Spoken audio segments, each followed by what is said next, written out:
ಓಂ ನಾರಾಯಣಂ ನಮಸ್ಕೃತ್ಯ ನರಂ ಚೈವ ನರೋತ್ತಮಂ ದೇವೀಂ ಸರಸ್ವತೀಂ ಚೈವ ತತೋ ಜಯಮುದೀರಯೇತ್.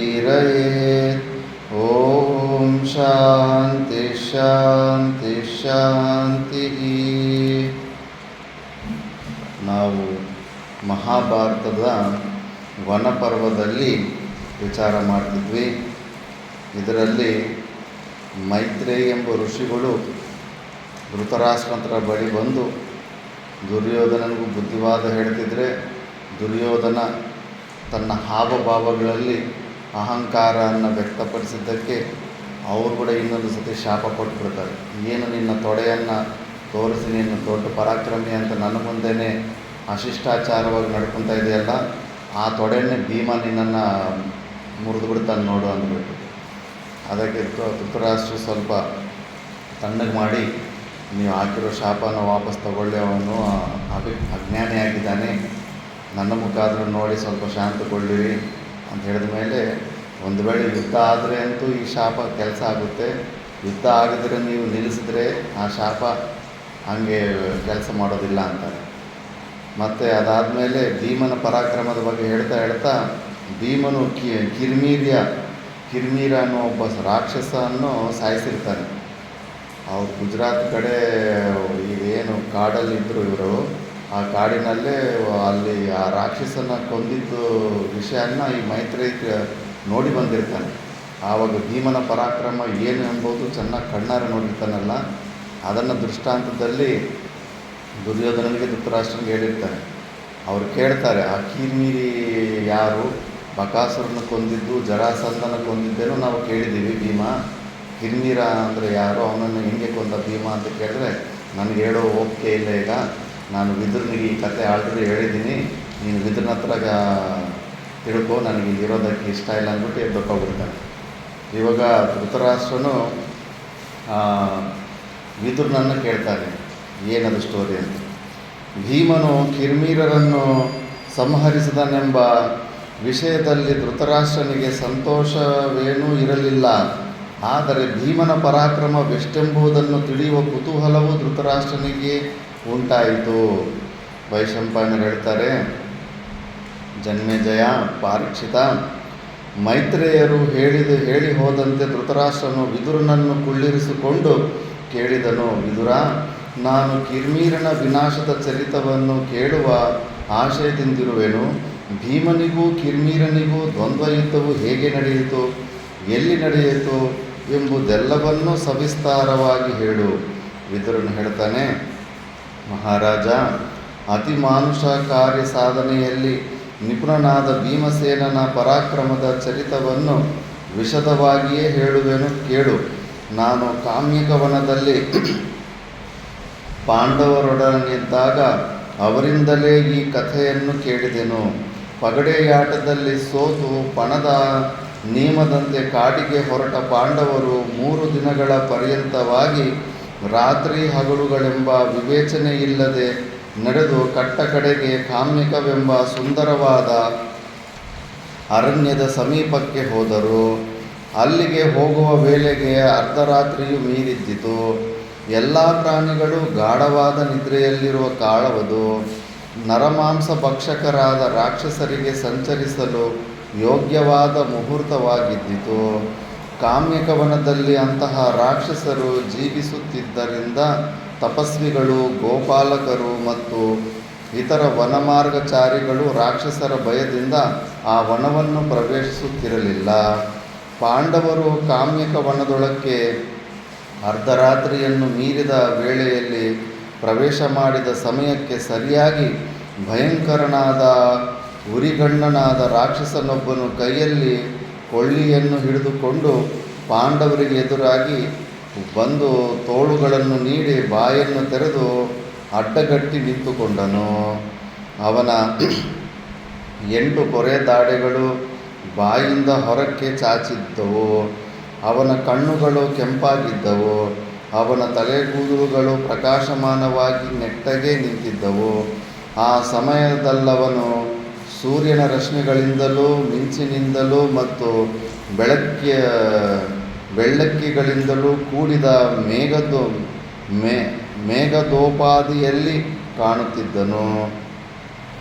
ಮಳೆಯನ್ನು ಸುರಿಸುವ ಮೋಡಗಳು ಗುಡುಗು ಸಿಡಿಲುಗಳಿಂದ ಆರ್ಭಟಿಸುತ್ತಾ ಪ್ರಾಣಿಗಳ ಹೃದಯದಲ್ಲಿ ಭಯೋತ್ಪಾದನೆ ಮಾಡುವಂತೆ ಆ ರಾಕ್ಷಸನು ಭಯಂಕರವಾಗಿ ಶಬ್ದ ಮಾಡುತ್ತಾ ರಾಕ್ಷಸರಿಗೆ ಯೋಗ್ಯವಾದ ನಾನಾ ವಿಧವಾದ ಮಾಯೆಗಳನ್ನು ಪ್ರಯೋಗಿಸತೊಡಗಿದನು. ಅವನ ಘೋರ ಧ್ವನಿಯು ಕೇಳಿಯೇ ಸ್ಥಳವಾಸಿಗಳಾದ ಪಕ್ಷಿಗಳು ಜಲವಾಸಿಗಳಾದ ಪಕ್ಷಿಗಳೊಡನೆ ಭಯದಿಂದ ಎಲ್ಲ ದಿಕ್ಕುಗಳಿಗೂ ಹಾರಿ ಹೋದವು. ಭೂಮಿಯ ಮೇಲಿದ್ದ ಜಿಂಕೆ, ಹುಲಿ, ಕಾಡು, ಕೋಣ, ಕರಡಿ ಮುಂತಾದ ಪ್ರಾಣಿಗಳು ಭಯದಿಂದ ಓಡಲಾರಂಭಿಸಿದವು. ಅವು ಸಾಮೂಹಿಕವಾಗಿ ಓಡುತ್ತಿರುವುದನ್ನು ನೋಡಿದರೆ ಅರಣ್ಯವೇ ಚಲಿಸುತ್ತಿದೆಯೋ ಎಂಬ ಭ್ರಾಂತಿಯಿಂದುಂಟಾಗುತ್ತಿದ್ದಿತು. ಆ ರಾಕ್ಷಸನ ತೊಡೆಗಳ ಸ್ಫುರಣದಿಂದ ಹೊರಟ ಗಾಳಿಯು ಕೆಂಪಾದ ಚಿಗುರುಗಳಿಂದ ಕೂಡಿದ್ದ ವೃಕ್ಷಗಳಿಂದ ಬಹುದೂರ ಸರಿದು ಹೋಗಿದ್ದು ಬಳ್ಳಿಗಳನ್ನು ಪುನಃ ವೃಕ್ಷಗಳ ಸಮೀಪಕ್ಕೆ ಹೋಗುವಂತೆ ಮಾಡಿದ್ದನ್ನು ನೋಡಿದರೆ ರಾಕ್ಷಸನ ಘೋರವಾದ ಶಬ್ದವನ್ನು ಕೇಳಿ ಭಯಪಟ್ಟ ಬಳ್ಳಿಗಳು ವೃಕ್ಷಗಳು ಭದ್ರವಾಗಿ ಆಲಿಂಗಿಸಿಕೊಳ್ಳುತ್ತಿರುವಂತೆ ಕಾಣುತ್ತಿದ್ದಿತು. ಆ ಸಮಯದಲ್ಲಿ ಚಂಡಮಾರುತವು ಉದ್ಭೂತವಾಯಿತು. ಅದರಿಂದಾಗಿ ಭೂಮಿಯ ಧೂಳು ಮೇಲೆದ್ದು ಆ ಅರ್ಧರಾತ್ರಿಯಲ್ಲಿ ನಕ್ಷತ್ರಗಳ ಬೆಳಕು ಕಾಣದ ರೀತಿಯಲ್ಲಿ ಆಕಾಶವನ್ನು ಮುಚ್ಚಿಬಿಟ್ಟಿತ್ತು. ಮಾನವನಿಗೊದಗುವ ದುಃಖವು ಪಂಚೇಂದ್ರಿಯಗಳಿಗೆ ಶತ್ರುಪ್ರಾಯವಾಗಿ ಪಂಚೇಂದ್ರಿಯಗಳ ಗತಿಯನ್ನು ಹೇಗೆ ನಿರೋಧಿಸಿ ನಿಲ್ಲುವುದೋ ಹಾಗೆಯೇ ಪಂಚಪಾಂಡವರ ಮುಂದೆ ಸಂಕಟಪ್ರಾಯನಾದ ಅಪರಿಚಿತನಾದ ಶತ್ರುವೊಬ್ಬನು ಅವರ ಮಾರ್ಗವನ್ನು ನಿರೋಧಿಸಿ ನಿಂತನು. ಮನುಷ್ಯನಿಗೆ ಸಂಕಟ ಒದಗಿದ ಕಾಲದಲ್ಲಿ ಯಾವುದು ಬೇಕಾಗುವುದಿಲ್ಲ, ತಿನ್ನಲು ಇಚ್ಛೆ ಇರುವುದಿಲ್ಲ, ಒಳ್ಳೆಯ ನೋಟಗಳು, ಸುಶ್ರಾವ್ಯವಾದ ಸಂಗೀತ ಶ್ರವಣವೂ ಬೇಡವಾಗುತ್ತದೆ, ಸ್ಪರ್ಶ ಸುಖದಲ್ಲಿಯೂ ಇಚ್ಛೆ ಇರುವುದಿಲ್ಲ. ಆದುದರಿಂದ ಮನುಷ್ಯನ ಸಂಕಟವು ಪಂಚೇಂದ್ರಿಯಗಳ ಗತಿಯನ್ನು ನಿರೋಧಿಸದಂತಾಗುತ್ತದೆ. ಕೃಷ್ಣಾರ್ಜುನಧಾರಿಗಳಾಗಿದ್ದ ಪಾಂಡವರು ಕಾಮ್ಯಕ ವನಕ್ಕೆ ಬರುತ್ತಿರುವುದನ್ನು ರಾಕ್ಷಸನು ಬಹುದೂರದಿಂದಲೇ ನೋಡಿ ಮೈನಾಕ ಪರ್ವತದಂತೆ ಅವರಿಗೆ ಅಡ್ಡಲಾಗಿ ಅವರ ಗತಿಯನ್ನು ನಿರೋಧಿಸಿ ನಿಂತುಬಿಟ್ಟನು. ಹಿಂದೊಂದು ನೋಡದ ಆ ಬೃಹದಾಕಾರವನ್ನು ಕಂಡು ಕೃಷ್ಣೆಯು ಭೀತಲಾಗಿ ಕಣ್ಣುಗಳನ್ನು ಮುಚ್ಚಿಕೊಂಡಳು. ದುಶ್ಯಾಸನಿಂದ ಕೆದರಿದ ಕೇಶಪಾಶವುಳ್ಳವಳಾಗಿ ಮಾಡಲ್ಪಟ್ಟಿದ್ದ ದ್ರೌಪದಿಯು ಆ ಪಂಚಪಾಂಡವರ ಮಧ್ಯದಲ್ಲಿ 5 ಪರ್ವತಗಳ ಮಧ್ಯದಲ್ಲಿರುವ ನದಿಯಂತೆ ರಾಕ್ಷಸನನ್ನು ನೋಡಿದ ಮಾತ್ರದಿಂದಲೇ ವ್ಯಾಕುಲಿತಳಾದಳು. ದ್ರೌಪದಿಯು ವ್ಯಾಕುಲಳಾದುದನ್ನು ನೋಡಿ ಪಾಂಡವರೈವರು ಅವಳನ್ನು ಸಂತೈಸಿದರು, ಅವಳಿಗೆ ಧೈರ್ಯವನ್ನು ಹೇಳಿದರು. ಆಶೆಯಿಂದ ವ್ಯಾಕುಲಗೊಂಡಿರುವ ಮನಸ್ಸಿಗೆ ಪಂಚೇಂದ್ರಿಯಗಳು ಆಶಾಪೂರ್ಣ ಮಾಡುವ ಆಶ್ವಾಸನೆಯ ಮೂಲಕ ಹರ್ಷವನ್ನುಂಟು ಮಾಡುವಂತೆ ಪಾಂಡವರು ದ್ರೌಪದಿಗೆ ಆಶ್ವಾಸನೆಯನ್ನಿತ್ತರು. ಮನಸ್ಸಿನ ಆಶೆಯು ಪೂರ್ಣವಾಗಬೇಕಾದರೆ ಇಂದ್ರಿಯಗಳು ವಿಷಯದಲ್ಲಿ ಆಸಕ್ತವಾಗಲೇಬೇಕು. ಯಾವುದಾದರೂ ಹಣ್ಣನ್ನು ತಿನ್ನಬೇಕೆಂದು ಮನಸ್ಸು ನೆನೆದರೆ ಕಣ್ಣುಗಳು ಆ ಹಣ್ಣನ್ನು ನೋಡಬೇಕು, ಮೂಗು ವಾಸನೆಯನ್ನು ಆಘ್ರಾಣಿಸಬೇಕು, ಕಾಳುಗಳು ಮರದ ಬಳಿಗೆ ಹೋಗಬೇಕು, ಕೈಗಳು ಕೀಳಬೇಕು, ನಾಲಿಗೆಯು ಸವಿಯಬೇಕು. ಆಗ ಮನಸ್ಸಿನ ಆಶೆಯು ಪೂರ್ಣವಾದಂತಾಗುತ್ತದೆ. ಪಾಂಡವರೊಡನಿದ್ದ ದ್ಯೋಮರು ರಾಕ್ಷೋಗ್ನ ಮಂತ್ರಗಳನ್ನು ಜಪಿಸಿ ರಾಕ್ಷಸನ ಮಾಯೆಗಳನ್ನು ದೂರ ಮಾಡಿದರು. ಮುಂದೆ ರಾಕ್ಷಸನಿಗೆ ಮಾಯಾವಿದ್ಯೆಯನ್ನು ಪ್ರದರ್ಶಿಸಲು ಸಾಧ್ಯವಾಗಲಿಲ್ಲ. ತನ್ನ ಮಾಯಾಜಾಲವು ಮಂತ್ರ ಪುನಶ್ಚರಣ ಮಾತ್ರದಿಂದಲೇ ವಿನಾಶ ಹೊಂದುವುದನ್ನು ಕಂಡು ಕಾಮರೂಪಿಯಾದ ಕ್ರೂರಿಯಾದ ಆ ರಾಕ್ಷಸನು ಕಣ್ಣುಗಳು ಅರಳಿಸಿಕೊಂಡು ಸಾಕ್ಷಾತ್ ಯಮನಂತೆ ಅವರ ಮುಂದೆ ನಿಂತನು. ಅವನನ್ನು ಕುರಿತು ದೀರ್ಘಪ್ರಜ್ಞನಾದ ಯುಧಿಷ್ಠಿರನು ಕೇಳಿದನು, ನೀನು ಯಾರು? ಯಾರ ಮಗನು? ನಮ್ಮ ಮುಂದೇಕೆ ನಿಂತಿರುವೆ? ನಮ್ಮಿಂದ ನಿನಗೇನಾಗಬೇಕು? ರಾಕ್ಷಸನು ಹೇಳುತ್ತಾನೆ, ನಾನು ಬಕಾಸುರನ ಸಹೋದರ, ಕಿರ್ಮೀರನೆಂದು ನನ್ನನ್ನು ಕರೆಯುತ್ತಾರೆ. ನಾನು ನಿರ್ಜನವಾದ ಈ ಅರಣ್ಯದಲ್ಲಿ ನಿತ್ಯವೂ ಅಲೆದಾಡುತ್ತಾ ಕೈಗೆ ಸಿಕ್ಕಿದ ಮಾನವರನ್ನು ಕೊಂದು ಭಕ್ಷಣ ಮಾಡುತ್ತಾ ಅಬಾಧಿತನಾಗಿ ಜೀವಿಸುತ್ತಿದ್ದೇನೆ. ಈ ದಿನ ನನಗೆ ಆಹಾರ ರೂಪವಾಗಿ ಬಂದಿರುವ ನೀವು ಯಾರು? ಒಂದು ವೇಳೆ ನೀವೆಲ್ಲರೂ ನನ್ನೊಡನೆ ಸೆಣಸಾಡಲು ಬರುವುದಾದರೆ ನಿಮ್ಮೆಲ್ಲರನ್ನೂ ಕ್ಷಣ ಮಾತ್ರದಲ್ಲಿ ಸೋಲಿಸಿ ಸಂಹರಿಸಿ ಭಕ್ಷಿಸುವೆನು. ಧರ್ಮಜನು ಹೇಳುತ್ತಾನೆ, ಕಿರ್ಮೀರನೇ, ನಾವ್ಯಾರೆಂಬುದನ್ನು ಹೇಳುವನ್ನು ಕೇಳು. ಪಾಂಡುವಿನ ಹಿರಿಯ ಮಗನಾದ ಯುಧಿಷ್ಠಿರನು ನಾನು. ನನ್ನ ಹೆಸರನ್ನಾದರೂ ನೀನು ಕೇಳಿರಬಹುದಲ್ಲವೇ? ರಾಜ್ಯಕೋಶಗಳನ್ನು ಕಳೆದುಕೊಂಡವನಾಗಿ ಭೀಮಾರ್ಜುನ ನಕುಲ ಸಹದೇವರೊಡನೆಯೂ ಮತ್ತು ದ್ರೌಪದಿಯೊಡನೆಯೂ ಅರಣ್ಯಾಭಿಮುಖವಾಗಿ ಕಳೆದು 3 ದಿನಗಳಿಂದ ನಡೆದು ಬಂದು ಈಗ ನಿನ್ನ ಅಧೀನದಲ್ಲಿರುವ ಈ ಪ್ರದೇಶಕ್ಕೆ ಪ್ರವೇಶಿಸಲಿರುವೆನು. ಇಲ್ಲಿಯೇ ನಾನು ನನ್ನ ವನವಾಸದ ಸ್ವಲ್ಪ ಕಾಲವನ್ನು ಕಳೆಯಬೇಕೆಂಬ ಆಶಯದಿಂದಿರುವೆನು. ಯುಧಿಷ್ಠಿರನ ಆ ಮಾತುಗಳನ್ನು ಕೇಳಿದೊಡನೆ ಕಿರ್ಮೀರನು ಮಹಾನಂದದಿಂದ ಗಟ್ಟಿಯಾಗಿ ಗಹಗಹಿಸಿ ನಕ್ಕು ಹೇಳಿದನು, ಯುಧಿಷ್ಠಿರ, ನಿಶ್ಚಯವಾಗಿಯೂ ಇಂದೇ ನನಗೆ ಸುದಿನ. ಬಹಳ ದಿನಗಳಿಂದಲೂ ಇದ್ದ ನನ್ನ ಮನೋಗತವಾದ ಆಶಯವು ಇಂದು ಪೂರ್ಣವಾದಂತಾಯಿತು. ನಿಶ್ಚಯವಾಗಿಯೂ ಇದು ದೈವ ಸಂಕಲ್ಪವೇ ಸರಿ. ವಿಧಿ ನಿಯಮವಂತೆ ನೀವೇ ಇಂದು ನನ್ನ ಬಳಿಗೆ ಬಂದಿರುತ್ತೀರಿ. ದುರುಳನಾದ ಭೀಮಸೇನನನ್ನು ವಧೆ ಮಾಡುವ ಉತ್ಕಟೇಚ್ಛೆಯಿಂದ ಆಯುಧವನ್ನು ಮೇಲೆತ್ತಿ ಆ ಪೃಥ್ವಿಯಲ್ಲೆಲ್ಲ ಅಳೆಯುತ್ತಿರುವೆನು. ಆದರೆ ನನಗೆ ಭೀಮನೆಲ್ಲಿಯೂ ಸಿಕ್ಕಲೇ ಇಲ್ಲ. ನನ್ನ ಸಹೋದರ ಹಂತಕನಾದ ಭೀಮನು ಅದೃಷ್ಟವಶದಿಂದ ನನ್ನ ಎದುರಿನಲ್ಲಿಯೇ ಬಂದು ನಿಂತಿದ್ದಾನೆ. ಇವನು ಬಕಾಸುರನ ತಮ್ಮ ಆಗಿರ್ತಾನೆ. ಈ ಮಾಯಾವಿಯು ಬ್ರಾಹ್ಮಣ ವೇಷವನ್ನು ಧರಿಸಿ ಏಕಚಕ್ರ ನಗರಿಯಲ್ಲಿ ನಮ್ಮಣ್ಣನಾದ ಬಕನನ್ನು ಉಪಾಯದಿಂದ ಸಂಹರಿಸಿದನು. ಇವನಲ್ಲಿ ಬಾಹುಬಲ ಪರಾಕ್ರಮಗಳೇನೂ ಇರುವುದಿಲ್ಲ. ಇದಕ್ಕೆ ಮೊದಲು ಈ ಪಾಪಾತ್ಮನು ನನ್ನ ಗೆಳೆಯನಾದ ಹಿಡಿಂಬನನ್ನು ವಧೆ ಮಾಡಿ ಅವನ ತಂಗಿಯನ್ನೇ ಅಪಹರಿಸಿಕೊಂಡು ಹೋದನು. ಈ ಮೂಢನು ಈಗ ನನ್ನ ಸಂಚಾರ ಕಾಲದಲ್ಲಿ ಅರ್ಧರಾತ್ರಿಯನ್ನು ಮೀರಿರುವ ಈ ಸಮಯದಲ್ಲಿ ನನ್ನ ಅಧೀನಕ್ಕೊಳಪಟ್ಟಿರುವ ಈ ಅರಣ್ಯಕ್ಕೆ ಬಂದಿರುತ್ತಾನೆ. ಬಹಳ ದಿನಗಳಿಂದಲೂ ಇರುವ ಇವನ ಮೇಲಿನ ಸೇಡನ್ನು ನಾನಿಂದು ತೀರಿಸಿಕೊಳ್ಳುವೆನು. ನಮ್ಮಣ್ಣನಾದ ಬಕನಿಗೆ ಇವನ ಶರೀರದಲ್ಲಿರುವ ಸಮೃದ್ಧವಾದ ರಕ್ತದಿಂದಲೇ ತರ್ಪಣ ಮಾಡಿ ಅವನನ್ನು ತಣಿಸುವೆನು. ರಾಕ್ಷಸರಿಗೆ ಕಂಟಕಪ್ರಾಯನಾದ ಇವನನ್ನು ಕೂಡಲೇ ಸಂಹರಿಸಿ ನಮ್ಮಣ್ಣನ ಮತ್ತು ಹಿಡಿಂಬನ ಋಣಗಳಿಂದ ವಿಮುಕ್ತನಾಗಿ ಚಿರಶಾಂತಿಯನ್ನು ಪಡೆಯುವೆನು. ಬ್ರಾಹ್ಮಣ ವೇಷವನ್ನು ಧರಿಸಿ ಬಕನಿಗೆ ಆಹಾರ ರೂಪವಾಗಿಯೇ ಹೋದ ಈ ಭೀಮನನ್ನು ನಮ್ಮಣ್ಣನನ್ನು ಭಕ್ಷಿಸದೆ ಬಿಟ್ಟನಲ್ಲವೇ? ಆದರೆ ಇಂದು ಯುಧಿಷ್ಠಿರ ನಿನ್ನೆದುರಿನಲ್ಲಿಯೇ ಇವನನ್ನು ಸಂಹರಿಸಿ ಭಕ್ಷಿಸಿ ಬಿಡುವೆನು. ಕೇವಲ ಭಕ್ಷಿಸುವುದು ಮಾತ್ರವಲ್ಲ, ಅಗಸ್ತ್ಯರು ವಾತಾಪಿಯನ್ನು ಭಕ್ಷಿಸಿ ಜೀರ್ಣ ಮಾಡಿಕೊಂಡಂತೆ ಇವನನ್ನು ಭಕ್ಷಿಸಿ ಜೀರ್ಣಿಸಿಕೊಳ್ಳುವೆನು. ರಾಕ್ಷಸನ ಮಾತುಗಳನ್ನು ಕೇಳಿ ಯುಧಿಷ್ಠಿರನು ಕುಪಿತನಾಗಿ ಹೇಳಿದನು, ಕಿರ್ಮೀರ, ಹೀಗೆಂದಿಗೂ ಆಗಲು ಸಾಧ್ಯವಿಲ್ಲ. ರಾಕ್ಷಸನ ಮಾತುಗಳನ್ನು ಕೇಳಿ ಭೀಮನಿಗೂ ತಡೆಯಲ ಸಾಧ್ಯವಾದ ಕೋಪವುಂಟಾಯಿತು. ಒಡನೆಯೇ ತನ್ನ ಸಮೀಪದಲ್ಲಿದ್ದ 10 ಮಾರು ಪರಿಮಿತ ಇದ್ದ ವೃಕ್ಷವೊಂದನ್ನು ಕೆಡವಿ, ಅಂದರೆ 10 ಮಾರು ಅಂದರೆ 10 ಸತಿ 10 ಜನ ತಪ್ಪಿಕೊಂಡ್ರೆ ಎಷ್ಟು ದೊಡ್ಡ ಅಂತ ಅಷ್ಟು ದೊಡ್ಡ ಮರವನ್ನು ಕೆಡವಿ ಅದನ್ನು ನೆಲದ ಮೇಲೆ 4-6 ಬಾರಿ ಅಪ್ಪಳಿಸಿ ಪರ್ಣರಹಿತವನ್ನಾಗಿ ಮಾಡಿದನು. ಕ್ಷಣ ಮಾತ್ರದಲ್ಲಿಯೇ ಅರ್ಜುನನು ತನ್ನ ಗಾಂಡೀವ ಧನುಸ್ಸಿಗೆ ಎದೆಯೇರಿಸಿದನು. ಭೀಮನು ಅರ್ಜುನನನ್ನು ತಡೆದು ಮೇಘದಂತೆ ಗರ್ಜನೆ ಮಾಡುತ್ತಿದ್ದ ರಾಕ್ಷಸನನ್ನು ತಿಷ್ಟ ನಿಲ್ಲೆಂದು ಹೇಳುತ್ತಾ ಅಂಗವಸ್ತ್ರವನ್ನು ಸೊಂಟಕ್ಕೆ ಬಿಗಿದು ಔಡುಗಚ್ಚುತ್ತಾ ವೃಕ್ಷಾಯುಧನಾಗಿ ರಭಸದಿಂದ ರಾಕ್ಷಸನ ಕಡೆಗೆ ಧಾವಿಸಿದನು. ಯಮದಂಡ ರೂಪವಾಗಿದ್ದ ವೃಕ್ಷಾಯುಧದಿಂದ ಇಂದ್ರನು ವಜ್ರಾಯುಧದಿಂದ ತನ್ನ ಶತ್ರುವಿನ ತಲೆಯನ್ನು ಪ್ರಹರಿಸಿದಂತೆ ಭೀಮಸೇನನು ಕಿರ್ಮೀರನ ತಲೆಯನ್ನು ಅಪ್ಪಳಿಸಿದನು. ಅಂತಹ ಪೆಟ್ಟು ಬಿದ್ದರೂ ರಾಕ್ಷಸನು ಸ್ವಲ್ಪವೂ ವಿಚಲಿತನಾಗಲಿಲ್ಲ. ನಿಶ್ಚಲನಾಗಿ ಕದನಕ್ಕೆ ಸಿದ್ಧವಾಗಿಯೇ ನಿಂತಿದ್ದನು. ವೃಕ್ಷದ ಕೊಂಬೆಯು ತನ್ನ ತಲೆಯ ಮೇಲೆ ಬಿದ್ದೊಡನೆ ರಾಕ್ಷಸನು ತನ್ನ ಕೈಯಲ್ಲಿದ್ದ ಪಂಜವನ್ನು ಭೀಮನ ಕಡೆಗೆ ರಭಸದಿಂದ ಬೀಸಿ ಎಸೆದನು.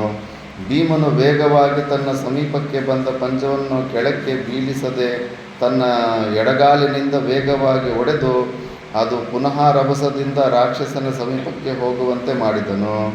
ಒಡನೆಯೇ ಕಿರ್ಮೀರನು ತನ್ನ ಪಕ್ಕದಲ್ಲಿದ್ದ ಮರವನ್ನು ಕಿತ್ತು ದಂಡವನ್ನು ಹಿಡಿದು ನಿಂತಿರುವ ಯಮನೋಪಾದಿಯಲ್ಲಿ ಭೀಮನೊಡನೆ ಕಾಳಗಕ್ಕೆ ನಿಂತನು. ವೃಕ್ಷಗಳ ನಿರ್ಮೂಲನಕ್ಕೆ ಕಾರಣವಾದ ಅವರ ಕಾಳಗವು ಪೂರ್ವದಲ್ಲಿ ಒಬ್ಬ ಹೆಂಗಸಿನ ಕಾರಣದಿಂದಾಗಿ ನಡೆದ ವಾಲಿ ಸುಗ್ರೀವರ ಕಾಳಗದಂತೆ ಕಾಣುತ್ತಿದ್ದಿತು. ವೃಕ್ಷಾಯುಧಗಳನ್ನು ಧರಿಸಿದ್ದ ಇಬ್ಬರೂ ಕದನವನ್ನಾರಂಭಿಸಿದರು. ಪಟಪಟನೆ ಆ ಅರಣ್ಯದಲ್ಲಿದ್ದ ವೃಕ್ಷಗಳನ್ನು ಮುರಿಯುವುದು, ಅವನ್ನು 4 ಬಾರಿ ಅಪ್ಪಳಿಸಿ ಪರ್ಣರಹಿತವನ್ನಾಗಿ ಮಾಡಿ ಎದುರಾಳಿಯ ಮೇಲೆ ಪ್ರಯೋಗಿಸುವುದು, ಪುನಃ ಮತ್ತೊಂದು ವೃಕ್ಷವನ್ನು ಮುರಿಯುವುದು. ಹೀಗೆ ಇಬ್ಬರು ಕದನ ಮಾಡುತ್ತಾ ಕ್ಷಣ ಮಾತ್ರದಲ್ಲಿ ಅರಣ್ಯವನ್ನೇ ವೃಕ್ಷರಹಿತವನ್ನಾಗಿ ಮಾಡಿಬಿಟ್ಟರು. ಡಿಫಾರೆಸ್ಟೇಷನ್ ಮಾಡಿಬಿಟ್ಟಿದ್ದಾರೆ. ಮಸ್ತಕಗಳ ಮೇಲೆ ಪರಸ್ಪರವಾಗಿ ಅಪ್ಪಳಿಸಲ್ಪಟ್ಟ ಆ ಮಹಾವೃಕ್ಷಗಳು ಮದ್ದಾನೆಯ ಗಂಡಸ್ಥಳದ ಮೇಲೆ ಅಪ್ಪಳಿಸಿದ ಕನ್ನೈದಿಲೆಯ ಪತ್ರಗಳಂತೆ 10 ಸಿಡುಗುಗಳಾಗಿ ಕೆಳಗೆ ಬೀಳುತ್ತಿದ್ದವು. ಮರಗಳು ಜಜ್ಜಿ ಹೋಗಿ ನೊಜ್ಜೆಯಂತಾಗಿ ತಪಸ್ವಿಗಳು ಎಸೆದಿರುವ ಜೀರ್ಣವಾದ ನಾರುಮಡಿಯಂತೆ ಕಾಣುತ್ತಿದ್ದವು. ಈ ರೀತಿಯಲ್ಲಿ ವೃಕ್ಷಾಯುಧಗಳಿಂದ ಅವರಿಬ್ಬರು ಕಾಳಗವು ಸ್ವಲ್ಪ ಹೊತ್ತು ನಡೆಯಿತು. ಸಮರಾಂಗಣಕ್ಕೆ ಸಮೀಪದಲ್ಲಿದ್ದ ಮರಗಳೆಲ್ಲವೂ ಮುಗಿದ ನಂತರ ರಾಕ್ಷಸನು ದೊಡ್ಡದೊಂದು ಬಂಡೆಯನ್ನು ಎತ್ತಿ ಭೀಮನ ಕಡೆಗೆ ರಭಸದಿಂದ ಎಸೆದನು. ಮಹಾಪರಾಕ್ರಮಿಯಾದ ಭೀಮನು ಬಂಡೆಯ ಎದುರಾಗಿ ಬಂದರೂ ಒಂದು ಹೆಜ್ಜೆಯನ್ನು ಹಿಂದಿಡಲಿಲ್ಲ. ಬಂಡೆ ಏಟು ಬಿದ್ದರೂ ಚಲಿಸದೆ ನಿಂತಿದ್ದ ಭೀಮನನ್ನು ಕಂಡು ರಾಕ್ಷಸನು ಮತ್ತಷ್ಟು ಕುಪಿತನಾಗಿ ಭಯಂಕರವಾಗಿ ಗರ್ಜಿಸುತ್ತಾ ರಾಹುವು ಸೂರ್ಯದೇವನನ್ನು ನುಂಗಲು ಹೋಗುವಂತೆ 2 ಕೈಗಳನ್ನು ಮೇಲೆತ್ತಿಕೊಂಡು ಭೀಮಸೇನನ ಸಮೀಪಕ್ಕೆ ಧಾವಿಸಿದನು. ಒಬ್ಬರು ಮತ್ತೊಬ್ಬರು ಬಿಗಿಯಾಗಿ ತಪ್ಪಿಕೊಂಡು ದ್ವಂದ್ವ ಯುದ್ಧವನ್ನು ಆರಂಭಿಸಿದರು. ಅದನ್ನು ನೋಡಿದರೆ ಮದಿಸಿದ 2 ಗೂಳಿಗಳು ಪರಸ್ಪರವಾಗಿ ಕಾಳಗ ಮಾಡುತ್ತಿರುವಂತೆ ಅಥವಾ ಕೇವಲ ನಖದಂತಗಳೇ ಆಯುಧವಾಗಿ ಉಳ್ಳ 2 ಮದಿಸಿದ ವ್ಯಾಘ್ರಗಳು ಕಾಳಗವಾಡುತ್ತಿರುವಂತೆ ಕಾಣುತ್ತಿದ್ದಿತು. ಆ ಸಮಯದಲ್ಲಿ ಭೀಮನ ಪರಾಕ್ರಮವು ಇದ್ದಕ್ಕಿದ್ದಂತೆಯೇ ವೃದ್ಧಿಯಾಯಿತು. ಅದಕ್ಕೆ ಕಾರಣವೇನೆಂದರೆ, ಮೊದಲನೆಯದಾಗಿ ದುರ್ಯೋಧನನು ತಮಗೆ ಮಾಡಿದ ಅಪರಾಧದ ನೆನಪಾಯಿತು. ದುರ್ಯೋಧನ ನೆನಪಿಗೆ ಬಂದುಬಿಟ್ಟಿದ್ದಾನೆ ಭೀಮನಿಗೆ. ಇನ್ನೂ ಕೋಪ ಜಾಸ್ತಿ ಬಂದ್ಬಿಡುತ್ತೆ. ಆ ದುರ್ಯೋಧನ ಮೇಲೆ ಇರೋ ಕೋಪ ಅಲ್ವಡೆ ಈಗ ರಾಕ್ಷಸನ ಮೇಲೆ ಬಿಟ್ಬಿಡ್ತಾನೆ. ಅವನು ಎಷ್ಟೇ ಮಹಾಪರಾಧ ಮಾಡಿದ್ದರೂ ಅವನ ಮೇಲೆ ಆಗಲೇ ಸೇಡು ತೀರಿಸಿಕೊಳ್ಳಲು ಸಾಧ್ಯವಿರಲಿಲ್ಲ. ಭೀಮನಿಗೆ ಇದೊಂದು ಸದವಕಾಶ ಸಿಕ್ಕಿದಂತಾಯಿತು. ಎರಡನೆಯದಾಗಿ ದ್ರೌಪದಿಯು ಅವರಿಬ್ಬರ ದ್ವಂದ್ವ ಯುದ್ಧವನ್ನು ವೀಕ್ಷಿಸುತ್ತಾ ನಿಂತಿದ್ದಳು. ಅದರಿಂದಲೂ ಭೀಮನ ಪರಾಕ್ರಮವು ಇಮ್ಮಿಡಿಯಾಯಿತು. ಸಾಮಾನ್ಯವಾಗಿ ಹೆಂಗಸರ ಎದುರಿನಲ್ಲಿ ಗಂಡಸರು ಅಪಮಾನವನ್ನು ಸಹಿಸಲಾರರು. ಅದಕ್ಕೆ ಹುಷಾರಾಗಿರಬೇಕು. ಯಾರಿಗಾದರೂ ಏನಾದರೂ ಸ್ವಲ್ಪ ಜಗಳ ಆಡಿದ್ರೂ ಕೂಡ ಸಪರೇಟಾಗಿ ಎಲ್ಲಾದರೂ ರೂಮಲ್ಲಿದ್ದಾಗ ಏನಾದರೂ ಒಂದು ಸ್ವಲ್ಪ ಮಾತುಗಳು ಅನ್ಕೋಬೇಕು. 10 ಮಂದಿ ಮಧ್ಯದಲ್ಲಿ ಯಾರಿಗಾದರೂ ಅವಮಾನ ಮಾಡಿದೆ ಅಂದರೆ ಅವನು ಬಿಡೋದಿಲ್ಲ, ಮತ್ತೆ ನೆನಪಿಟ್ಕೊಳ್ತಾನೆ, ಮತ್ತೆ ನಿಮಗೆ ತಿರುಗಿ ಕೊಡ್ತಾನೆ. ಯಾಕಂದರೆ ಮಂದಿಯಲ್ಲಿ ಸ್ವಲ್ಪ ಮಾನ ಮರ್ಯಾದೆಯಿಂದ ಇರಬೇಕು ಅಂದ್ಕೊಂಡಿರ್ತಾರೆ. 10 ಮಂದಿ ಮುಂದೆ ನೀನು ಅವಮಾನ ಮಾಡಿದ್ರೆ ಅದು ತುಂಬ ನೋವಾಗುತ್ತೆ ಆ ವ್ಯಕ್ತಿಗೆ. ಆದ್ದರಿಂದ ಇವಾಗ ದ್ರೌಪದಿ ನೋಡ್ತಾ ಇದ್ದಾಳೆ, ಹೆಂಗಸು ಮುಂದೆ ಸೋಲೋದಕ್ಕೆ ಆಗೋದಿಲ್ಲ, ಹೆಚ್ಚು ಪರಾಕ್ರಮ ತೋರಿಸ್ಬೇಕಿಲ್ಲ, ನಾಚಿಕೆ ಮಾನ ಮರ್ಯಾದೆ ಹೋಗ್ಬಿಡುತ್ತೆ. 2 ಮದಗಜಗಳು ತಮ್ಮ ಗಂಡಸ್ಥಳಗಳನ್ನು ಮುಂದೆ ಮಾಡಿಕೊಂಡು ಹೋರಾಡುವಾಗ ಒಂದು ಆನೆಯು ಮತ್ತೊಂದು ಆನೆಯನ್ನು ಹಿಡಿಯುವಂತೆ ಮೇಲೆ ಹೇಳಿದ ರೀತಿಯಲ್ಲಿ ವೃದ್ಧಿ ಹೊಂದಿದ ಬಲದಿಂದ ಭೀಮಸೇನನು ರಾಕ್ಷಸನನ್ನು ಬಲವಾಗಿ ಹಿಡಿದುಕೊಂಡನು. ಅದಕ್ಕೆ ಪ್ರತಿಯಾಗಿ ರಾಕ್ಷಸನೂ ಸಹ ತನ್ನ ಬಲವನ್ನೆಲ್ಲ ಪ್ರಯೋಗಿಸಿ ಭೀಮನನ್ನು ಮತ್ತೊಂದು ವರಸೆಯಿಂದ ಬಿಗಿಯಾಗಿ ಹಿಡಿದುಕೊಂಡನು. ಮಹಾಪರಾಕ್ರಮಿಯಾದ ಭೀಮನು ಅವನ ಹಿಡಿತದಿಂದ ಒಡನೆ ಬಿಡಿಸಿಕೊಂಡವನಾಗಿ ರಾಕ್ಷಸನನ್ನು ರಭಸದಿಂದ ನೆಲಕ್ಕೆ ಅಪ್ಪಳಿಸಿದನು. ಅವರಿಬ್ಬರ ತೋಳು ತಟ್ಟುವುದರಿಂದಾದ ಮಹಾಧ್ವನಿಯು ಉರಿಯುತ್ತಿರುವ ಬಿದಿರು ಒಡೆಯುವಾಗ ಉಂಟಾಗುವ ಶಬ್ದವನ್ನು ಅನುಕರಿಸುತ್ತಿದ್ದಿತು. ಬಳಿಕ ಭೀಮನು ರಾಕ್ಷಸನನ್ನು ಕೆಳಕ್ಕೆ ಕೆಡವಿ ಅವನ ಸೊಂಟವನ್ನು ಹಿಡಿದು ಮೇಲೆತ್ತಿ ಬಿರುಗಾಳಿಯ ವೃಕ್ಷವನ್ನು ಅಲ್ಲಾಡಿಸುವಂತೆ ರಾಕ್ಷಸನನ್ನು ಗರಗರನೆ ತಿರುಗಿಸಿದನು. ಆ ಹೊತ್ತಿಗಾಗಲೇ ರಾಕ್ಷಸನು ಪೂರ್ಣವಾಗಿ ಬಳಲಿದ್ದರೂ ತನ್ನ ಶಕ್ತಿ ಎಲ್ಲವನ್ನೂ ಪ್ರಯೋಗಿಸಿ ಪುನಃ ಭೀಮನನ್ನು ಬಲವಾಗಿ ಬಾಹುಪಾಶದಿಂದ ಬಿಗಿದನು. ರಾಕ್ಷಸನು ಬಳಲಿರುವನೆಂದು ಭೀಮನಿಗೆ ತಿಳಿಯಿತು. ಒಡನೆಯೇ ಭೀಮನು ಸುದೀರ್ಘವಾದ ತನ್ನ ಬಾಹುಗಳಿಂದ ದುಷ್ಟಮೃಗವೊಂದನ್ನು ಹಗ್ಗದಿಂದ ಬಿಗಿಯುವಂತೆ ಕಿರ್ಮೀರನನ್ನು ಬಿಗಿದನು. ಅದರಿಂದಾಗಿ ರಾಕ್ಷಸನಿಗೆ ಉಸಿರಾಡಲು ಕಷ್ಟವಾಯಿತು. ಒಡೆದು ಹೋದ ಮದ್ದಳೆಯಂತೆ ಅಪಸ್ವರದ ಧ್ವನಿಯಲ್ಲಿ ಗಟ್ಟಿಯಾಗಿ ಅರಚಿಕೊಂಡನು. ನಿಶ್ಚೇತನನಾಗುವವರೆಗೂ ಭೀಮನು ಅವನ ಸೊಂಟವನ್ನು ಹಿಡಿದು ಗರಗರನೆ ತಿರುಗಿಸುತ್ತಲೇ ಇದ್ದನು. ರಾಕ್ಷಸನ ಶಕ್ತಿಯು ಪೂರ್ಣವಾಗಿ ಕುಂದಿತೆಂದು ತಿಳಿದೊಡನೆಯೇ ಅವನನ್ನು ನೆಲಕ್ಕಪ್ಪಳಿಸಿ ಪ್ರಾಣಿಯನ್ನು ವಧೆ ಮಾಡುವಂತೆ ಭೀಮನು ಕಿರ್ಮೀರನ ವಧೆ ಮಾಡಿದನು. ಭೀಮನು ತನ್ನ ಮಂಡಿಯನ್ನು ಕಿರ್ಮೀರನ ಸೊಂಟದ ಮೇಲೆ ಊರಿ ಅವನ ಕುತ್ತಿಗೆಯನ್ನು ತನ್ನ ಕೈಗಳಿಂದ ಬಲವಾಗಿ ಇಸುಕಿದನು.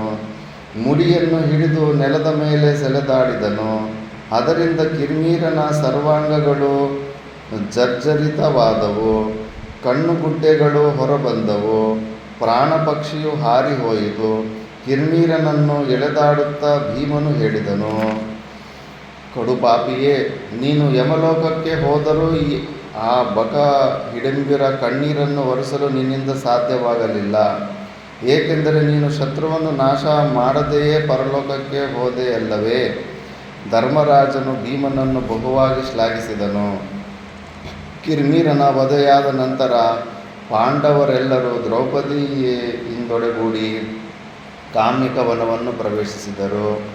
ಧೃತರಾಷ್ಟ್ರ, ನಾನು ಮೇಲೆ ವಿವರಿಸಿದ ರೀತಿಯಲ್ಲಿ ಧರ್ಮಜನ ಅನುಜ್ಞೆಯಿಂದ ಭೀಮನು ಕಿರ್ಮೀರನ ವಧೆ ಮಾಡಿದನು. ಆ ವನವು ನಿಷ್ಕಂಟಕವಾದ ನಂತರ ಅಜೇಯನಾದ ಯುಧಿಷ್ಠಿರನು ಆ ವನದಲ್ಲಿಯೇ ಬಹುಕಾಲ ವಾಸವಾಗಿದ್ದನು.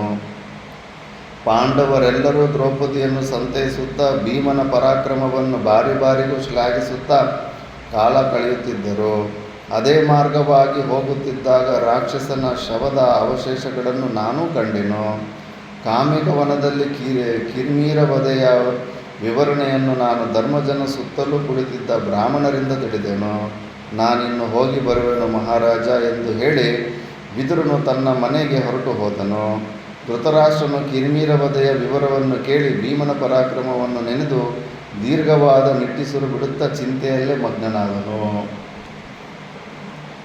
ಜನಮೇಜಯ, ಪಾಂಡವರು ದ್ಯೂತದ ಕಾರಣದಿಂದ ವನವಾಸ ಮಾಡುತ್ತಿರುವರೆಂಬ ವಾರ್ತೆಯು ದೇಶ ವಿದೇಶಗಳಲ್ಲಿ ಪ್ರತಿಧ್ವನಿತವಾಯಿತು. ಆ ವಾರ್ತೆಯನ್ನು ಕೇಳಿದೊಡನೆಯೇ ಭೋಜರು, ವೃಷ್ಣಿಗಳು, ಅಂಧಕರು, ದುಃಖ ಸಂತಪ್ತರಾಗಿದ್ದ ಪಾಂಡವರನ್ನು ಕಾಣಲು ಕಾಮ್ಯಕವನಕ್ಕೆ ಬಂದರು. ದೃಪದನ ಜ್ಞಾತಿ ಬಾಂಧವರು, ದೃಷ್ಟದ್ಯುಮ್ನ, ಚೇದಿರಾಜನಾದ ದೃಷ್ಟಕೇತು, ಪ್ರಸಿದ್ಧರಾದ ಕೇಕೆಯ ಸಹೋದರರು ಇವರೆಲ್ಲರೂ ಧರ್ಮಾತ್ಮನಾದ ಯುಧಿಷ್ಠಿರನನ್ನು ನೋಡುವ ಸಲುವಾಗಿ ಅಲ್ಲಿಗೆ ಬಂದರು. ಬಂದವರೆಲ್ಲರೂ ಕೋಪಗೊಂಡವರಾಗಿ ದುರ್ಯೋಧನನನ್ನು ತೆಗಳುತ್ತಿದ್ದರು. ಪಾಂಡವರ ಇಚ್ಛೆಯನ್ನು ನೆರವೇರಿಸಲು ಕೂಡ ಸಿದ್ಧರಾಗಿದ್ದರು. ಏನು ಮಾಡೋಣ, ಏನು ಮಾಡಬೇಕು ಎಂದು ಪದೇ ಪದೇ ಯುಧಿಷ್ಠಿರನನ್ನು ಕೇಳುತ್ತಿದ್ದರು.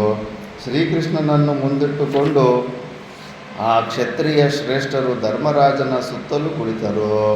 ಶ್ರೀಕೃಷ್ಣನು ಪಾಂಡವರ ಆಗಿನ ಅವಸ್ಥೆಯನ್ನು ನೋಡಿ ಬಹು ದುಃಖಿತನಾಗಿ ಯುಧಿಷ್ಠಿರನಿಗೆ ನಮಸ್ಕರಿಸಿ ಹೇಳಿದನು, ನಿಶ್ಚಯವಾಗಿಯೂ ಈ ಭೂಮಿಯು ದುರ್ಯೋಧನ, ಕರ್ಣ, ದುಶ್ಯಾಸನ, ಶಕುನಿಗಳ ರಕ್ತವನ್ನು ಹೀರಿಯೇ ತೀರುವುದು. ಅವರನ್ನು ಯುದ್ಧದಲ್ಲಿ ಕೊಂದು ಅವರೆಲ್ಲರ ಅನುಯಾಯಿಗಳನ್ನು ಯುದ್ಧದಲ್ಲಿ ಸೋಲಿಸಿ ನಾವು ಧರ್ಮಾತ್ಮನಾದ ಯುಧಿಷ್ಠಿರನಿಗೆ ಪಟ್ಟಾಭಿಷೇಕವನ್ನು ಮಾಡೋಣ. ಯಾರು ಛಲದಿಂದ ಕಪಟದಿಂದ ಕಾರ್ಯ ಮಾಡುವರೋ ಅವರು ವಧೆಗೆ ಅರ್ಹರು. ಇದೇ ಸನಾತನ ಧರ್ಮ. ಕುಂತಿ ಪುತ್ರರಿಗೊದಗಿದ ಅಪಮಾನಕ್ಕಾಗಿ ಶ್ರೀಕೃಷ್ಣನು ಕುಪಿತನಾಗಿ ಪ್ರಜಾಕೋಟಿಯನ್ನೇ ನಿರ್ಮೂಲ ಮಾಡುವ ಭಾವವನ್ನು ಹೊಂದಿದ್ದನ್ನು ಕಂಡು ಕಿರೀಟಿಯು ಅವನನ್ನು ಸಮಾಧಾನಪಡಿಸುತ್ತಾ ಪರಮಪುರುಷನಾದ, ಅಪ್ರಮೇಯನಾದ, ಸತ್ಯಸ್ವರೂಪನಾದ, ಅಮಿತವಾದ ತೇಜಸ್ಸಿನಿಂದ ಬೆಳಗುತ್ತಿದ್ದ ಬ್ರಹ್ಮನಿಗೆ ಒಡೆಯನಾದ ಲೋಕನಾಥನಾದ ಮಹಾವಿಷ್ಣುವಿನ ಅಂದರೆ ಶ್ರೀಕೃಷ್ಣನ ಅವತಾರಗಳ ಪರಮಾದ್ಭುತ ಕಾರ್ಯಗಳನ್ನು ಹೇಳಿಕೊಂಡು ಸ್ತೋತ್ರ ಮಾಡಿದನು. ಅರ್ಜುನನು ಶ್ರೀಕೃಷ್ಣನ ಸ್ತೋತ್ರ ಇರುತ್ತೆ. ಓ ಕೃಷ್ಣ, ಮಹಾನುಭಾವ, ನಿನ್ನ ಮಹಿಮೆಯು ಅಪಾರವಾದದ್ದು. ಹಿಂದೆ ನೀನು ಗಂಧಮಾದನ ಪರ್ವತದಲ್ಲಿ 10,000 ವರ್ಷಗಳ ಕಾಲ ಸಾಯಂಗೃಹ ಮುನಿಯಾಗಿ ಸಂಚರಿಸುತ್ತಿದ್ದೆ. ಆ ಸಮಯದಲ್ಲಿ ನಿನಗೆ ಸಾಯಂಕಾಲವಾದೆಡೆಯಲ್ಲಿ ಬಿಡಾರವಾಗುತ್ತಿದ್ದಿತು. ಅಂದರೆ ಸನ್ಯಾಸಿಗಳು, ಋಷಿಗಳು ಅಥವಾ ಮುನಿಗಳಿಗೆ ಇದೊಂದು ವಿಧವಾದ ತಪಸ್ಸು. ಇವರು ನಿಂತೆಡೆಯಲ್ಲಿಯೇ ನಿಲ್ಲುವುದಿಲ್ಲ, ಯಾವಾಗಲೂ ಸಂಚಾರ ಮಾಡುತ್ತಲೇ ಇರುತ್ತಾರೆ. ಸಾಯಂಕಾಲವಾಗುತ್ತಲೇ ಸಂಚಾರವನ್ನು ನಿಲ್ಲಿಸುತ್ತಾರೆ. ಸಂಚಾರ ಮಾಡುವಾಗ ಸಾಯಂಕಾಲದ ವೇಳೆಗೆ ಊರಾದರೂ ಸಿಕ್ಕಬಹುದು, ಕಾಡಾದರೂ ಸಿಕ್ಕಬಹುದು, ಅದೇ ಅವರ ನಿವಾಸ ಸ್ಥಾನವಾಗಿರುತ್ತದೆ. ಇಂತಹವರನ್ನು ಯತ್ರ ಸಾಯಂ ಗೃಹರು ಎಂದು ಕರೆಯುತ್ತಾರೆ. ಕೃಷ್ಣ, ನೀನು ನೀರನ್ನು ಮಾತ್ರವೇ ಕುಡಿದುಕೊಂಡು ಪುಷ್ಕರ ಸರೋವರದ ರಾಜಸ್ಥಾನದಲ್ಲಿರುವ ಪುಷ್ಕರ ಸರೋವರದ ಸಮೀಪದಲ್ಲಿ 11,000 ವರ್ಷಗಳ ಕಾಲ ತಪಸ್ಸನ್ನು ಮಾಡುತ್ತಲಿದ್ದೆ. ಅನಂತರದಲ್ಲಿ ಕೇವಲ ವಾಯುಭಕ್ಷನಾಗಿ ಬದ್ರಿಕಾಶ್ರಮದಲ್ಲಿ 2 ಕೈಗಳನ್ನು ಮೇಲೆತ್ತಿ ಏಕಪಾದದಲ್ಲಿ ನಿಂತು 100 ವರ್ಷ ತಪಸ್ಸನ್ನು ಮಾಡಿದೆ. ಕೃಷ್ಣ, ನೀನು ನಿನ್ನ ಉತ್ತರೀಯವನ್ನು ತೆಗೆದುಹಾಕಿ ಬಹಳ ಕೃಶವಾಗಿ ಹೋಗಿದ್ದೆ. ನಿನ್ನ ಆ ಶರೀರದಲ್ಲಿಯೇ 12 ವರ್ಷಗಳ ಕಾಲ ಸರಸ್ವತೀ ನದಿಯ ದಂಡೆಯಲ್ಲಿ ಕುಳಿತು ಮಹಾಯಾಗವನ್ನು ಮಾಡಿದೆ. ಓ ಕೃಷ್ಣ, ಅಲ್ಲಿಂದ ಮುಂದೆ ನೀನು ಪುಣ್ಯಪುರುಷರ ನಿವಾಸ ಸ್ಥಾನವಾದ ಪ್ರಭಾಸ ಕ್ಷೇತ್ರಕ್ಕೆ ಹೋಗಿ ಅಲ್ಲಿ ವ್ರತನಿಷ್ಠನಾಗಿ 1,000 ವರ್ಷಗಳ ಕಾಲ ಏಕಪಾದದಲ್ಲಿ ನಿಂತು ತಪಸ್ಸನ್ನು ಮಾಡಿದೆ. ಲೋಕ ಪ್ರವೃತ್ತಿಗೆ ನೀನೇ ಕಾರಣನೆಂದು ವ್ಯಾಸರು ಹೇಳಿದರು. ಕೃಷ್ಣ, ಲೋಕಗಳ ಆದಿಯೂ ನೀನೇ, ಅಂತ್ಯನೂ ನೀನೇ ಆಗಿರುತ್ತೀಯೇ. ತಪಸ್ಸುಗಳಿಗೆ ನೀನು ನಿಧಿಪ್ರಾಯನಾಗಿರುವೆ, ಯಜ್ಞ ಸ್ವರೂಪನೂ ನೀನೇ. ನೀನು ಸನಾತನ ಮತ್ತು ಅನಾದಿ. ಭೂದೇವಿಯ ಮಗನಾದ ನರಕಾಸುರನನ್ನು ಕೊಂದು ಅದಿತಿಯ ಕರ್ಣಕುಂಡಲವನ್ನು ಪಡೆದು ನಿನ್ನ ಸೃಷ್ಟಿಗೆ ಅಧಿಭೂತವಾದ ಅಶ್ವಮೇಧ ಯೋಗ್ಯವಾದ ಕುದುರೆಯನ್ನು ಸೃಷ್ಟಿಸಿದೆ. ಕುದುರೆಯನ್ನು ಲೋಕ ಸಂಚಾರಕ್ಕೆ ಬಿಟ್ಟು ಅದನ್ನು ಕಟ್ಟಿ ಹಾಕಿದ ದೈತ್ಯದಾನವರನ್ನು ಯುದ್ಧದಲ್ಲಿ ಸಂಹರಿಸಿದೆ. ಸರ್ವಲೋಕಗಳನ್ನು ಜಯಿಸಿ ಅಶ್ವಮೇಧ ಯಾಗವನ್ನು ಮಾಡಿದುದರಿಂದ ನಿನಗೆ ಪ್ರಾಪ್ತವಾದ ಸರ್ವೇಶ್ವರತ್ವವನ್ನು ಇಂದ್ರನಿಗೂ ವಹಿಸಿ ನೀನು ಭೂಮಿಯಲ್ಲಿ ಜನ್ಮ ತಾಳಿರುವೆ. ಅಂತಹ ಕ್ಷೇತ್ರಜ್ಞಾನನಾದ ನೀನು ವೃಕ್ಷಾಂಕುರ ಬೀಜಸ್ಥಾನೀಯನಾಗಿಯೂ ವಿರಾಟ್ ಸೂತ್ರಾಂತರ್ಯಾಮಿಯ ರೂಪನಾಗಿಯೂ ಅಥವಾ ಜಲಶಾಯಿಯಾಗಿಯೂ ಅಂದರೆ ನಾರಾಯಣನಾಗಿ ಪರಿಣತ ಬೀಜ ಸಹಸ್ರ ಸ್ಥಾನೀಯನಾದೆ ಅಥವಾ ಸರ್ವವ್ಯಾಪಕನಾದೆ. ಹರಿಯಾದೆ. ಬ್ರಹ್ಮ, ಸೋಮ, ಸೂರ್ಯ, ಧರ್ಮ, ಧಾತ, ಯಮ, ಅನಲ, ವಾಯು, ವೈಶ್ರವಣ, ರುದ್ರ, ಕಾಲ, ಆಕಾಶ, ಪೃಥಿವಿ, ದಿಕ್ಕುಗಳು ಇವೆಲ್ಲವೂ ನೀನೇ ಆಗಿರುವೆ. ನೀನು ಜನ್ಮರಹಿತನು, ಚರಾಚರಗಳಿಗೆ ಗುರುವು. ನೀನೇ ಸೃಷ್ಟಿಕರ್ತನು, ಪುರುಷೋತ್ತಮನು, ಸರ್ವೋತ್ಕೃಷ್ಟ ಪ್ರಾಪ್ತಿಗೆ ನೀನೇ ಕಾರಣನು. ಮತ್ತು ಅರ್ಜುನನನ್ನು ಭಗವದ್ಗೀತೆಯಲ್ಲಿ ಅಜ್ಞಾನಿ ಅಂತ ಅಂದ್ಕೊಂಡ್ರೆ ನಮ್ಮದೆಲ್ಲ ತಪ್ಪಾಗೋದು. ಶ್ರೀಕೃಷ್ಣ ಪರಮಾತ್ಮ ಯಾರು ಅನ್ನೋದು ಸ್ಪಷ್ಟವಾಗಿ ತಿಳಿದಿದ್ದಾನೆ. ಎಲ್ಲವೂ ಬ್ರಹ್ಮಜ್ಞಾನಿದವರು, ನರನಾರಾಯಣ ಋಷಿಗಳು. ನಮಗೂ ಒಂದು ಮಾದರಿ ಸಿಗಬೇಕಂದ್ಬಿಟ್ಟಿದ್ದು ಒಬ್ಬರು ಗುರು ಥರ, ಒಬ್ಬರು ಶಿಷ್ಯರ ಥರ ನಾಟಕ ಆಡಿದ್ದಾರೆ ಅಷ್ಟೇ.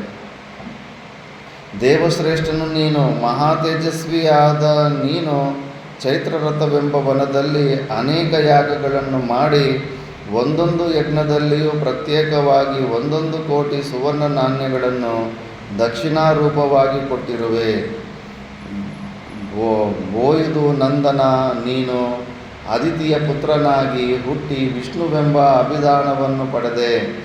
ಇಂದ್ರನ ಅನಂತರದಲ್ಲಿ ನೀನು ಹುಟ್ಟಿದೆಯಾದ್ದರಿಂದ ನಿನ್ನನ್ನು ಇಂದ್ರಾವರ ಜನನೆಂದು ಕರೆಯುವರು. ಶತ್ರು ನಿಷೂದನನೇ, ಶಿಶುವಾಗಿ ವಾಮನನಾಗಿ 3 ಹೆಜ್ಜೆಗಳಿಂದ ಸ್ವರ್ಗಾಕಾಶ ಪೃಥ್ವಿಗಳನ್ನು ಆಕ್ರಮಿಸಿದೆ. ನೀನು ಸೂರ್ಯನ ರಥದಲ್ಲಿ ಕುಳಿತು ದ್ಯುಲೋಕ ಮತ್ತು ಆಕಾಶ ಲೋಕಗಳನ್ನು ಆವರಿಸಿಕೊಂಡವನಾಗಿ ಸೂರ್ಯನ ತೇಜಸ್ಸನ್ನು ನಿನ್ನ ತೇಜೋ ವಿಶೇಷದಿಂದ ಮೀರಿಸಿದೆ.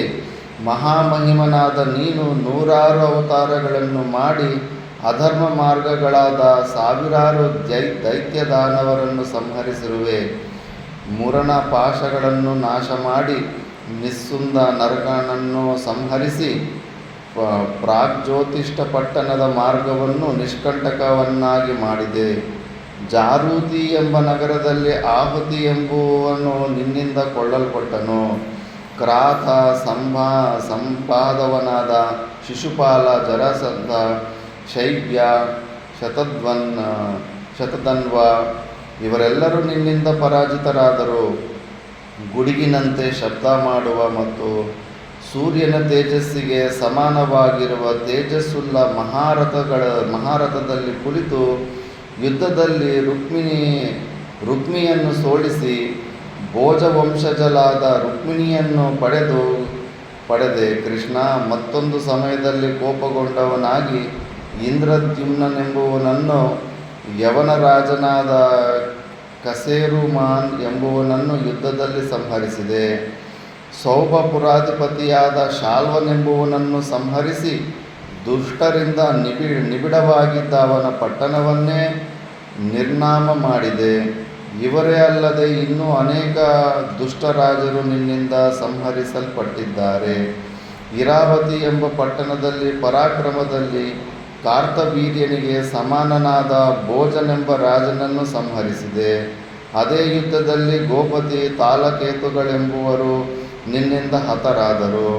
ಋಷಿಗಳಿಗೆ ವಾಸಕ್ಕೆ ಯೋಗ್ಯವಾದ ಇಷ್ಟವಾದ ಸಕಲೈಶ್ವರ್ಯ ಭರಿತವಾಗಿರುವ ದ್ವಾರಕೆಯನ್ನು ನಿನ್ನ ರಾಜಧಾನಿಯನ್ನಾಗಿ ಮಾಡಿಕೊಂಡಿರುವೆ.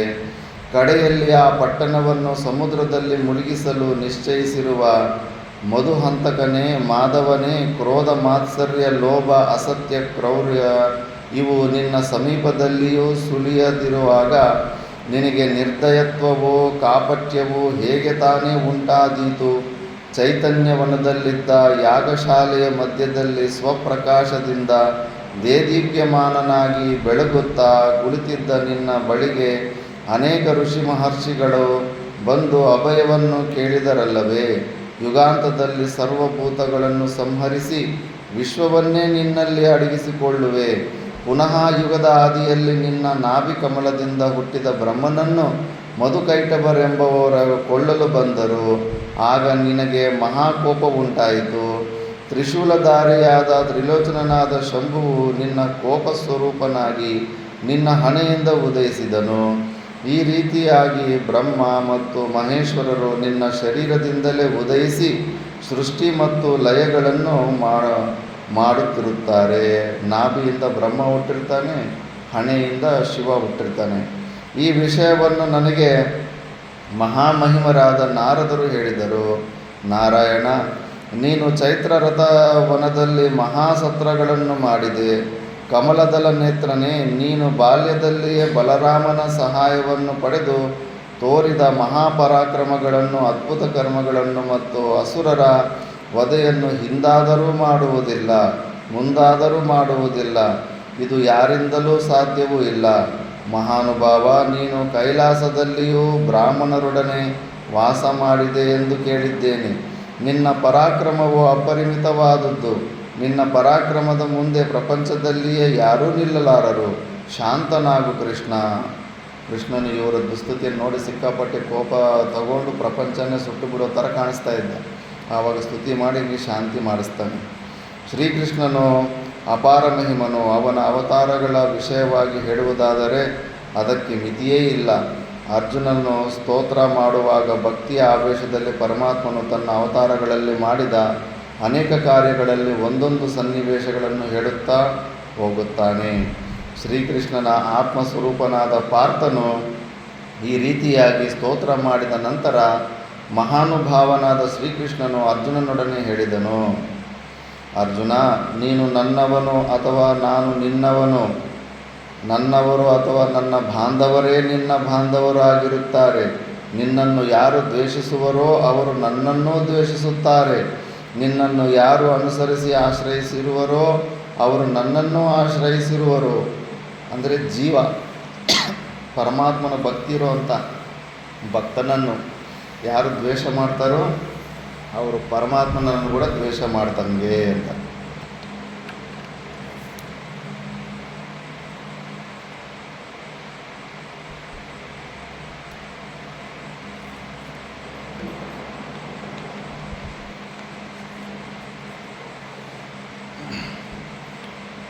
ಪಾರ್ಥ, ನೀನು ನರ, ನಾನು ಹರಿನಾರಾಯಣನು. ಅಂದಿನ ನರನಾರಾಯಣ ಋಷಿಗಳೇ ಇಂದು ಪಾರ್ಥ ಕೃಷ್ಣರಾಗಿ ಒಂದು ಮಹಾಕಾರ್ಯದ ಸಾಧನೆಗಾಗಿ ಜನ್ಮ ತಾಳಿರುವೆವು. ಈ ವಿಷಯವು ಅರ್ಜುನನಿಗೆ ಮುಂಚೆನೇ ಗೊತ್ತಿತ್ತು. ಹೆಚ್ಚೇನು ಹೇಳಲಿ ಅರ್ಜುನ, ನೀನು ನನ್ನಿಂದ ಅಥವಾ ನಾನು ನಿನ್ನಿಂದ ಬೇರೆಯವನಲ್ಲ. ನನಗೂ ಮತ್ತು ನಿನಗೂ ಯಾವ ಭೇದವೂ ಇರುವುದಿಲ್ಲ. ಶ್ರೀಕೃಷ್ಣನು ಹೇಳುವ ಈ ಶ್ಲೋಕಗಳಿಗೆ ವ್ಯಾಖ್ಯಾನಕಾರರು ನರನಾರಾಯಣರನ್ನು ಜೀವ ಬ್ರಹ್ಮರೆಂದು ಹೇಳಿ ತದ್ರೂಪವಾಗಿ ವ್ಯಾಖ್ಯೆ ಮಾಡಿರುತ್ತಾರೆ. ಜೀವ ಮತ್ತು ಬ್ರಹ್ಮ ನಾವಿಬ್ಬರು ಒಂದೇ ಅಂತ ಮಹಾವಾಕ್ಯ ಇದು. ಜೀವನೇ ಬ್ರಹ್ಮ, ಬ್ರಹ್ಮನೇ ಜೀವ ಅಂತ. ಮಹಾತ್ಮನಾದ ಶ್ರೀಕೃಷ್ಣನು ಅರ್ಜುನನೊಡನೆ ಹೀಗೆ ಹೇಳುತ್ತಿರಲಾಗಿ ಅಲ್ಲಿ ನೆರೆದಿದ್ದ ರಾಜರು ಕೌರವರ ಕಾರ್ಯವನ್ನು ನೆನೆದು ಕೋಪಾವಿಷ್ಟರಾಗುತ್ತಿರಲಾಗಿ ದೃಷ್ಟದ್ಯುಮ್ನನೇ ಮೊದಲಾದ ಸೋದರರಿಂದ ಪರಿವೃತಲಾಗಿದ್ದ ಶನೈಷಿಣಿಯಾದ ಮತ್ತು ಕ್ರುದ್ಧೆಯಾದ ದ್ರೌಪದಿಯು ಪಾಂಡವರ ಮಧ್ಯದಲ್ಲಿ ಕುಳಿತಿದ್ದ ಶರಣ್ಯನಾದ ಶ್ರೀಕೃಷ್ಣನ ಬಳಿಗೆ ಬಂದು ಸ್ತುತಿಸತೊಡಗಿದಳು. ಮಹಾನುಭಾವನೇ, ಸೃಷ್ಟಿಗೆ ಮೊದಲು ನೀನೊಬ್ಬನೇ ಇದ್ದೆ ಎಂದು ಸರ್ವಲೋಕಗಳನ್ನು ಸೃಷ್ಟಿಸಿದ ಪ್ರಜಾಪತಿಯು ನೀನೇ ಎಂದು ಹಸಿತ ದೇವಳರು ಹೇಳುತ್ತಾರೆ. ನೀನೇ ವಿಷ್ಣುವೆಂದು ಅಂತಃಪ್ರವಿಷ್ಟ ಶಾಸ್ತಾ ಜನಾನಾಂ ಎಂಬ ಶ್ರುತ್ಯುಕ್ತಿಯಂತೆ ನೀನು ಮನುಷ್ಯರ ಹೃದಯಾಂತರಯಾಮಿಯಾಗಿದ್ದು ಶಾಸನ ಮಾಡುವೆ ಎಂದು. ಈ ಕಾರಣದಿಂದಲೇ ಯಜ್ಞದಲ್ಲಿ ಯಜ್ಞ ಮಾಡುವವನು ಮತ್ತು ಮಾಡಿಸಿಕೊಳ್ಳುವವನು ನೀನೇ ಎಂದು ಜಮದಗ್ನಿಯ ಮಗನಾದ ಪರಶುರಾಮನು ಹೇಳುತ್ತಾನೆ. ಕ್ಷಮಾಸ್ವರೂಪನು ಸತ್ಯಸ್ವರೂಪನು ನೀನೇ ಎಂದು ಮುನಿಗಳು ಹೇಳುತ್ತಾರೆ.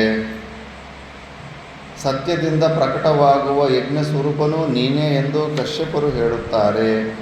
ಸಾಧ್ಯರಿಗೆ ದೇವತೆಗಳಿಗೂ ಏಕಾದಶ ರುದ್ರರಿಗೂ ಸ್ವಾಮಿಯಾದ ಸರ್ವೇಶ್ವರನೇ, ನೀನು ಆಕಾಶಾದಿ ಪಂಚಭೂತಗಳ ಸೃಷ್ಟಿಗೆ ಕಾರಣನೆಂದು ಮತ್ತು ಅವುಗಳ ನಿಯಾಮಕನು ನೀನೇ ಎಂದು ನಾರದರು ಹೇಳುತ್ತಾರೆ. ಬಾಲಕರು ಆಟಿಕೆಗಳೊಡನೆ ಆಟವಾಡುವಂತೆ ನೀನು ಬ್ರಹ್ಮಶಂಕರೇಂದ್ರಾದಿ ದೇವತೆಗಳೊಡನೆ ಆಟವಾಡುವೆ. ಕೃಷ್ಣ, ಸ್ವರ್ಗಲೋಕವು ನಿನ್ನ ತಲೆಯಿಂದಲೂ ಭೂಲೋಕವು ನಿನ್ನ ಕಾಲುಗಳಿಂದಲೂ ವ್ಯಾಪ್ತವಾಗಿದೆ. ಉಳಿದ ಎಲ್ಲ ಲೋಕಗಳು ನಿನ್ನ ಉದರ ಸ್ವರೂಪವಾಗಿವೆ. ಅಂತಹ ಸನಾತನ ಪುರುಷನು ನೀನಾಗಿರುವೆ. ವೇದಾಂಗಗಳನ್ನು ಅಧ್ಯಯನ ಮಾಡಿದವರಿಗೆ, ತಪಸ್ವಿಗಳಿಗೆ, ಕೃಚ್ರ ಚಾಂದ್ರಾಯಣಾದಿಗಳಿಂದ ಪರಿಶುದ್ಧಾತ್ಮರಾದವರಿಗೆ, ಜೀವನದಲ್ಲಿ ಆತ್ಮದರ್ಶನದಿಂದ ತೃಪ್ತಿ ಪಡೆಯುವ ಆಶೆಯುಳ್ಳವರಿಗೆ ನೀನೇ ಸತ್ಯತಮನೋ ಬ್ರಹ್ಮನೋ ಅಥವಾ ಶರಣ್ಯನೂ ಆಗಿರುವೆ. ಧರ್ಮಾತ್ಮರಾದ ರಾಜರ್ಷಿಗಳಿಗೂ ಯುದ್ಧದಲ್ಲಿ ಹಿಂದಿರುಗದೆ ಇರುವವರೆಗೂ ಧರ್ಮಸಂಪನ್ನರಾದ ಭಕ್ತರಿಗೂ ನೀನೇ ಶರಣ್ಯನು. ನೀನು ಸಕಲ ಭುವನಗಳಲ್ಲಿಯೂ ವ್ಯಾಪ್ತನಾಗಿರುವೆ. ಬೀಜ ಸ್ವರೂಪನು ನೀನು. ಕರ್ಮಗಳನ್ನು ಮಾಡುವವನು ನೀನೇ, ಮಾಡಿಸುವವನು ನೀನೇ. ಲೋಕಪಾಲರು, ಚತುರ್ದಶ ಭುವನಗಳು, ನಕ್ಷತ್ರಗಳು, ದಶದಿಕ್ಕುಗಳು, ಆಕಾಶ ಚಂದ್ರ ಸೂರ್ಯರು ಇವರೆಲ್ಲರೂ ನಿನ್ನಲ್ಲಿಯೇ ಪ್ರತಿಷ್ಠಿತರಾಗಿರುವರು. ಮನುಷ್ಯರ ಹುಟ್ಟು ಸಾವುಗಳಿಗೂ ದೇವತೆಗಳ ಅಮರತ್ವಕ್ಕೂ ನೀನೇ ಕಾರಣನು. ಲೋಕದ ಎಲ್ಲ ಕಾರ್ಯಗಳು ನಿನ್ನ ನಿಯಂತ್ರಣದಿಂದಲೇ ನಡೆಯುತ್ತವೆ.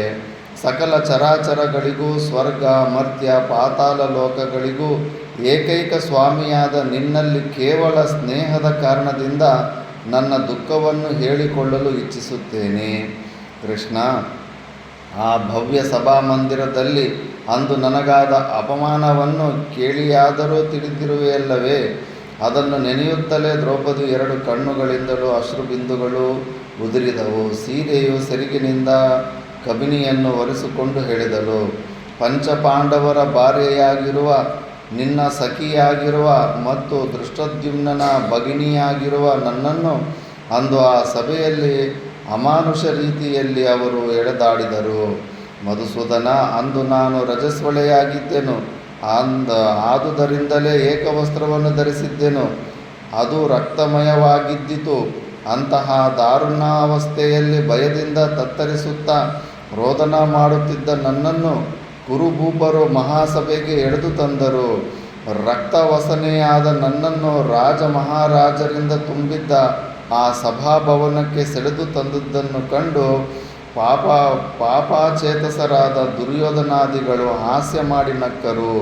ಕೃಷ್ಣ, ಮಾಧವ, ಪಾಂಡುವಿನ 5 ಮಕ್ಕಳು, ವೃಷ್ಣು ವಂಶದವರು ಮತ್ತು ಪಾಂಚಾಲದ ಅರಸರು ಜೀವಿಸಿರುವಾಗಲೇ ನನ್ನನ್ನು ಬಲಾತ್ಕಾರದಿಂದ ಪಾಪಾತ್ಮರಾದ ದುರ್ಯೋಧನಾದಿಗಳು ದಾಸಿಯನ್ನಾಗಿ ಮಾಡಿಕೊಳ್ಳಲು ಯತ್ನಿಸಿದರು. ಕೃಷ್ಣ, ನಾನು ಭೀಷ್ಮನ ಮತ್ತು ಧೃತರಾಷ್ಟ್ರನ ಸೊಸೆಯಲ್ಲವೇ? ಅವರು ಅಲ್ಲಿಯೇ ಇದ್ದು ಅಂತಹ ಕಾರ್ಯ ನಡೆಯಬಹುದೇ? ಯಾರನ್ನು ತಾನೇ ಏಕೆ ನಿಂದಿಸಲಿ? ಕೃಷ್ಣ, ನಿಶ್ಚಯವಾಗಿ ಹೇಳುವುದಾದರೆ ಈ ನನ್ನ ಪಂಚಪತಿಗಳೇ ನಿಂದಾರ್ಹರು. ಮಹಾಪರಾಕ್ರಮಿಗಳಾದ ಯುದ್ಧ ವಿಶಾರದರಾದ ಇವರನ್ನೇ ನಾನು ನಿಂದಿಸುವೆನು. ಏಕೆಂದರೆ ಧರ್ಮಪತ್ನಿಯಾದ ಯಶಸ್ವಿನಿಯಾದ ನನ್ನನ್ನು ಆ ಪಾಪಿಯು ಸೆಳೆದಾಡುತ್ತಿದ್ದುದನ್ನು ಇವರು ನೋಡುತ್ತಾ ಕುಳಿತಿದ್ದರು. ಕೃಷ್ಣ, ಭೀಮಸೇನನ ಬಲಕ್ಕೆ ಧಿಕ್ಕಾರವಿರಲಿ, ಪಾರ್ಥನ ಗಾಂಡೀವಕ್ಕೂ ಧಿಕ್ಕಾರವಿರಲಿ. ಏಕೆಂದರೆ ಆ ಕ್ಷುದ್ರರಿಂದ ಅಪಮಾನಿತಲಾಗಿ ದುಃಖ ಸಾಗರದಲ್ಲಿ ಮುಳುಗಿದ್ದ ನನ್ನನ್ನು ನೋಡುತ್ತಿದ್ದು ಈ ಇಬ್ಬರೂ ಸಹಿಸಿಕೊಂಡು ತಾಳ್ಮೆಯಿಂದ ಕುಳಿತಿದ್ದರು. ಸತ್ಪುರುಷರಿಂದ ಆಚರಿಸಲ್ಪಡುತ್ತಿರುವ ಶಾಶ್ವತವಾದ ಧರ್ಮವಿದು. ಕೃಷ್ಣ, ಗಂಡಂದಿರು ಅಲ್ಪ ಬಲರಾದರೂ ತಮ್ಮ ಭಾರ್ಯೆಯರನ್ನು ರಕ್ಷಿಸಬೇಕಾದದ್ದು ಧರ್ಮ. ಭಾರ್ಯೆಯನ್ನು ರಕ್ಷಣೆ ಮಾಡುವುದರಿಂದ ತಮ್ಮ ಮುಂದಿನ ಪೀಳಿಗೆಯನ್ನು ರಕ್ಷಣೆ ಮಾಡಿದಂತಾಗುತ್ತದೆ. ಸಂತತಿಯನ್ನು ರಕ್ಷಣೆ ಮಾಡುವುದರಿಂದ ಆತ್ಮವನ್ನೇ ರಕ್ಷಿಸಿದಂತಾಗುತ್ತದೆ. ಭಾರ್ಯೆಯು ತನ್ನ ಆತ್ಮಕ್ಕೆ ಪುನರುತ್ಪತ್ತಿ ಸ್ಥಾನಲಾದುದರಿಂದ ಅವಳಿಗೆ ಜಾಯ ಎಂದು ಹೆಸರು. ಹೇಗೋ ಇವನು ನನ್ನ ಹೊಟ್ಟೆಯಲ್ಲಿ ಹುಟ್ಟುತ್ತಾನೆಂಬ ಭಾವನೆಯಿಂದ ಪತ್ನಿಯಾದವಳು ಪತಿಯನ್ನು ರಕ್ಷಿಸಬೇಕು. ಮಾಧವ, ಈ ಪಾಂಡವರು ತಮ್ಮನ್ನು ಆಶ್ರಯಿಸಿದವರನ್ನೆಂದೂ ಕೈಬಿಡುವವರಲ್ಲ. ಆದರೆ ನನ್ನನ್ನು ಮಾತ್ರ ರಕ್ಷಿಸಲು ಬರಲಿಲ್ಲ. ಈ 5 ಪಾಂಡವರಿಂದ ನಾನು 5 ಮಕ್ಕಳನ್ನು ಪಡೆದಿರುವೆನು.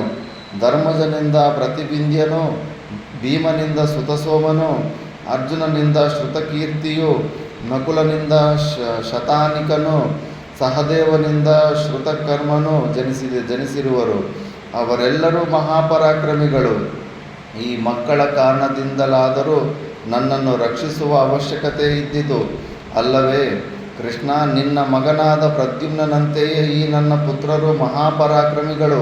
ಪಾಂಡವರು ಧನುರ್ವಿದ್ಯೆಯಲ್ಲಿ ಪರಿಣತರು. ಯುದ್ಧದಲ್ಲಿ ಎಂತಹ ಶತ್ರುಗಳನ್ನಾದರೂ ಎದುರಿಸುವ ಸಾಮರ್ಥ್ಯವುಳ್ಳವರು. ದುರ್ಬಲರಾದ ಧೃತರಾಷ್ಟ್ರನ ಮಕ್ಕಳು ನನ್ನ ವಿಷಯದಲ್ಲಿ ಮಾಡಿದ ಮಹಾ ಅಪರಾಧವನ್ನು ಪಾಂಡವರು ಹೇಗೆ ಸಹಿಸಿಕೊಂಡರು? ಕೃಷ್ಣ, ಮೋಸದ ಪಗಡೆಯಾಟದಲ್ಲಿ ತಮ್ಮ ರಾಜ್ಯಕೋಶಗಳೆಲ್ಲವನ್ನೂ ಕಳೆದುಕೊಂಡು ಇವರು ದಾಸರಾದರು. ಇವರ ಧರ್ಮಪತ್ನಿಯಾದ ನಾನು ರಜಸ್ವಳೆಯಾಗಿದ್ದು ಏಕವಸ್ತ್ರಾಧಾರಣಿಯಾಗಿದ್ದರೂ ಸಭಾಮಂಟಪಕ್ಕೆ ಸೆಳೆದು ತರಲ್ಪಟ್ಟೆನು. ದ್ರೌಪದಿಯು ಬಿಕ್ಕಿ ಬಿಕ್ಕಿ ಅತ್ತಳು. ಕೋಪದಿಂದಲೂ ದುಃಖದಿಂದಲೂ ತುಟಿಗಳು ಅದುರುತ್ತಿದ್ದವು. ಗಡುಸಾದ ದನಿಯಲ್ಲಿ ಹೇಳಿದಳು, ಅರ್ಜುನ, ಭೀಮ ಮತ್ತು ನೀನು ಈ 3 ಮಾತ್ರವೇ ಎದೆ ಏರಿಸಲು ಸಾಧ್ಯವಾಗಿರುವ ಈ ಗಾಂಡೀವವು ಅಂದು ನನ್ನ ಸಹಾಯಕ್ಕೆ ಬರಲಿಲ್ಲ. ಗಾಂಡೀವನ್ನು ಭೀಮನು ಕೂಡ ಎತ್ತುತ್ತಿದ್ದಂತೆ. ಭೀಮನಿಗೂ ಆ ಶಕ್ತಿ ಇತ್ತಂತೆ. ಕೃಷ್ಣ, ಭೀಮ, ಅರ್ಜುನ 3 ಜನನೇ ಗಾಂಡೀವನ್ನು ಎತ್ತೋದಕ್ಕಾಗ್ತಾಯಿತ್ತು. ಮಿಕ್ಕಿದವ್ರು ಮುಟ್ಟೋದಕ್ಕೂ ಆಗ್ತಿರಲಿಲ್ಲ. ಭೀಮನ ಬಲಕ್ಕೂ ಅರ್ಜುನನ ಪರಾಕ್ರಮಕ್ಕೂ ಧಿಕ್ಕಾರವಿರಲಿ. ಏಕೆಂದರೆ ಪಾಪಿಷ್ಠನಾದ ದುರ್ಯೋಧನನು ನನ್ನ ವಿಷಯದಲ್ಲಿ ಇಷ್ಟೊಂದು ಘೋರವಾದ ಅಪರಾಧ ಮಾಡಿಯೂ ಇವರ ಮುಂದೆ ಇದುವರೆಗೆ ಜೀವಿಸಿರುವನೆಲ್ಲವೇ? ಚೇತನನಾದ ಆ ದುರ್ಯೋಧನನು ಪಾಂಡವರ ವಿಷಯದಲ್ಲಿ ಮಾಡಿರುವ ಅಪರಾಧಗಳು ಒಂದೆರಡಲ್ಲ. ಇವರನ್ನು ಬಾಲಕರಾಗಿದ್ದಾಗಲೇ ವಿದ್ಯಾಭ್ಯಾಸದಲ್ಲಿ ಆಟಪಾಠಗಳಲ್ಲಿ ನಿರತರಾಗಿರುತ್ತಿದ್ದ ಇವರನ್ನು ಇವರ ತಾಯಿಯ ಸಮೇತವಾಗಿ ಹಸ್ತಿನಾಪುರದಿಂದಲೇ ಓಡಿಸಿಬಿಟ್ಟನು. ಅವನು ಮಾಡಿದ ಒಂದೊಂದು ಕ್ರಿಯೆಯನ್ನು ನೆನೆಸಿಕೊಂಡರೆ ಬಹಳ ಸಂಕಟವಾಗುವುದು.